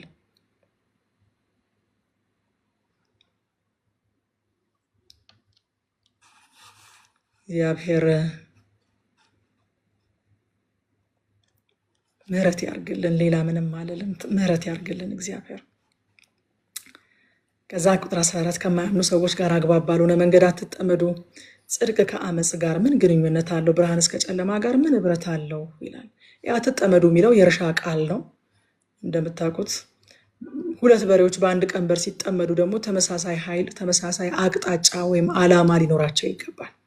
ካልሆነ አንዱ አንዱን ይስበዋል፣ ያሸነፈው ይዞት ይሄዳል። ይሄ ሀሳብ እንግዲህ ክርስቲያኖች ከማያምኑ ሰዎች ጋር ጨርሶ እንዳይገናኙ የሚል አይደለም። ወንጌልን እንዴት እንሰብካለን? እንደዛ ከሆነ አትጠመዱ ማለት ግን የህይወትን አቅጣጫና ቅርጽ የሚለውጥ ጥብቅ ትስስርን ነው የሚያመለክተው። ለምሳሌ ትዳር፣ ለምሳሌ መንፈሳዊ ትብብር፣ ለምሳሌ እምነትን የሚጎዳ ጥብቅ ትስስር፣ እንደነዚህ አይነት ነገሮች ውስጥ አትግቡ፣ ኮሚትመንት ውስጥ አትግቡ ለማለት ነው እንጂ ማያምኑ ሰዎች አታገኙ ማለት አይደለም። እናንተ የሕያው እግዚአብሔር ቤተ መቅደስ ናችሁ ይላል። እንግዲህ በብሉይ ኪዳን ለቤተ መቅደስ ይደረግ የነበረውን ጥንቃቄ ስናጠና ነበረ። ያ ቤተ መቅደስ የዚህ የእውነተኛው ቤተ መቅደስ በአዲስ ኪዳን የእግዚአብሔር ቤተ መቅደስ የሆኑት አማኞች የነሱ ሰውነት ጥላ ነው። እንግዲህ ለጥላው የዛን አክል ጥንቃቄ ሲደረግ እግዚአብሔር ምን እያለ ነው? ሊመጣ ላለው ለእውነተኛው ቤተ መቅደስ ሊደረግ የሚገባውን ጥንቃቄ እያስተማረ ነው። ቁጥር 17 ስለዚህ በመካከላቸው ውጡ፣ ለእኔም የተለያችሁ ሁኑ ይላል ጌታ። ርኩስ የሆነውን ነገር አትንኩ፣ እኔም እቀበላችኋለሁ፣ እኔም አባት ሆናችኋለሁ፣ እናንተም ወንዶችና ሴቶች ልጆቼ ትሆናላችሁ ይላል ሁሉን የሚችል ጌታ። ሃሌሉያ! መጨረሻው እንዴት እንደሚያስደስተኝ ይሄ ምዕራፍ ልነግራችሁ አልችልም። ሁሉን የሚችል ጌታ። ክርስትና ሁሉን በሚችል ጌታ፣ ሁሉን በሚችል ጌታ ኃይል በመካከል ሆኖ የመለየት ህይወት ነው። በመካከል ሆኖ ግን ከመካከል የወጣ ሆኖ መኖር ነው ክርስትና። እንዴት ይሆናል? ሁሉን በሚችል ጌታ ኃይል ይሄ መሆን ይችላል። ሃሌሉያ። ምን እንማር ከዚህ ምዕራፍ? አንደኛ ጸጋው በህይወታችን ከንቱ እንዳይሆን በመታዘዝና በማፍራት እንኖር። የተሰጠን ጸጋ ከአቅም በታች ነው እየኖርን ያለ ነው ወዳጆቼ። በእውነት በጣም ብዙ ያደረግን ከመሰለን ይሄ ብቻ አይደለም የተሰጠን ጸጋ። እኛ ጋር ያለው የእግዚአብሔር ጸጋ ማድረግ የሚችለው ይሄንን ብቻ አይደለም። ከንቱ አናድርገው። ሁለተኛ የአገልግሎትን ስኬታማነት በታዋቂነት ሳይሆን በታማኝነት እንለካ። እስኪ በታማኝነት። ሶስተኛ መንፈሳዊ፣ አካላዊ፣ ማህበራዊ ጥብቅ ግንኙነቶችን ስንመሰርት ከማን ጋር እንደምንጠመድ በጥንቃቄ እንምረጥ። አብሮ እየተጠመደ የህይወቱን አቅጣጫ አብሮ ለመቅረጽ ይገደዳል። አራተኛ አእምሯችን ወይንም ህሊናችን እኔ የሕያው እግዚአብሔር ቤተ መቅደስ ነኝ የሚል ቅኝት ይኖረው። በቃ ማንንም ሰው ፓስተራችንን፣ ወንጌላዊውን፣ የቤተ ክርስቲያን ሽማግሌዎችን ምናምን እነሱን አይደለም ማሰብ ያለብን። እነሱን በመፍራት አይደለም የምንቀደሰው። እኔ የሕያው እግዚአብሔር ቤተ መቅደስ ነኝ የሚል የአእምሮ ቅኝት ሲኖረን እዛ በኋላ ሌላው ይቀልናል ማለት ነው። ጌታ ኢየሱስ ይባርካችሁ።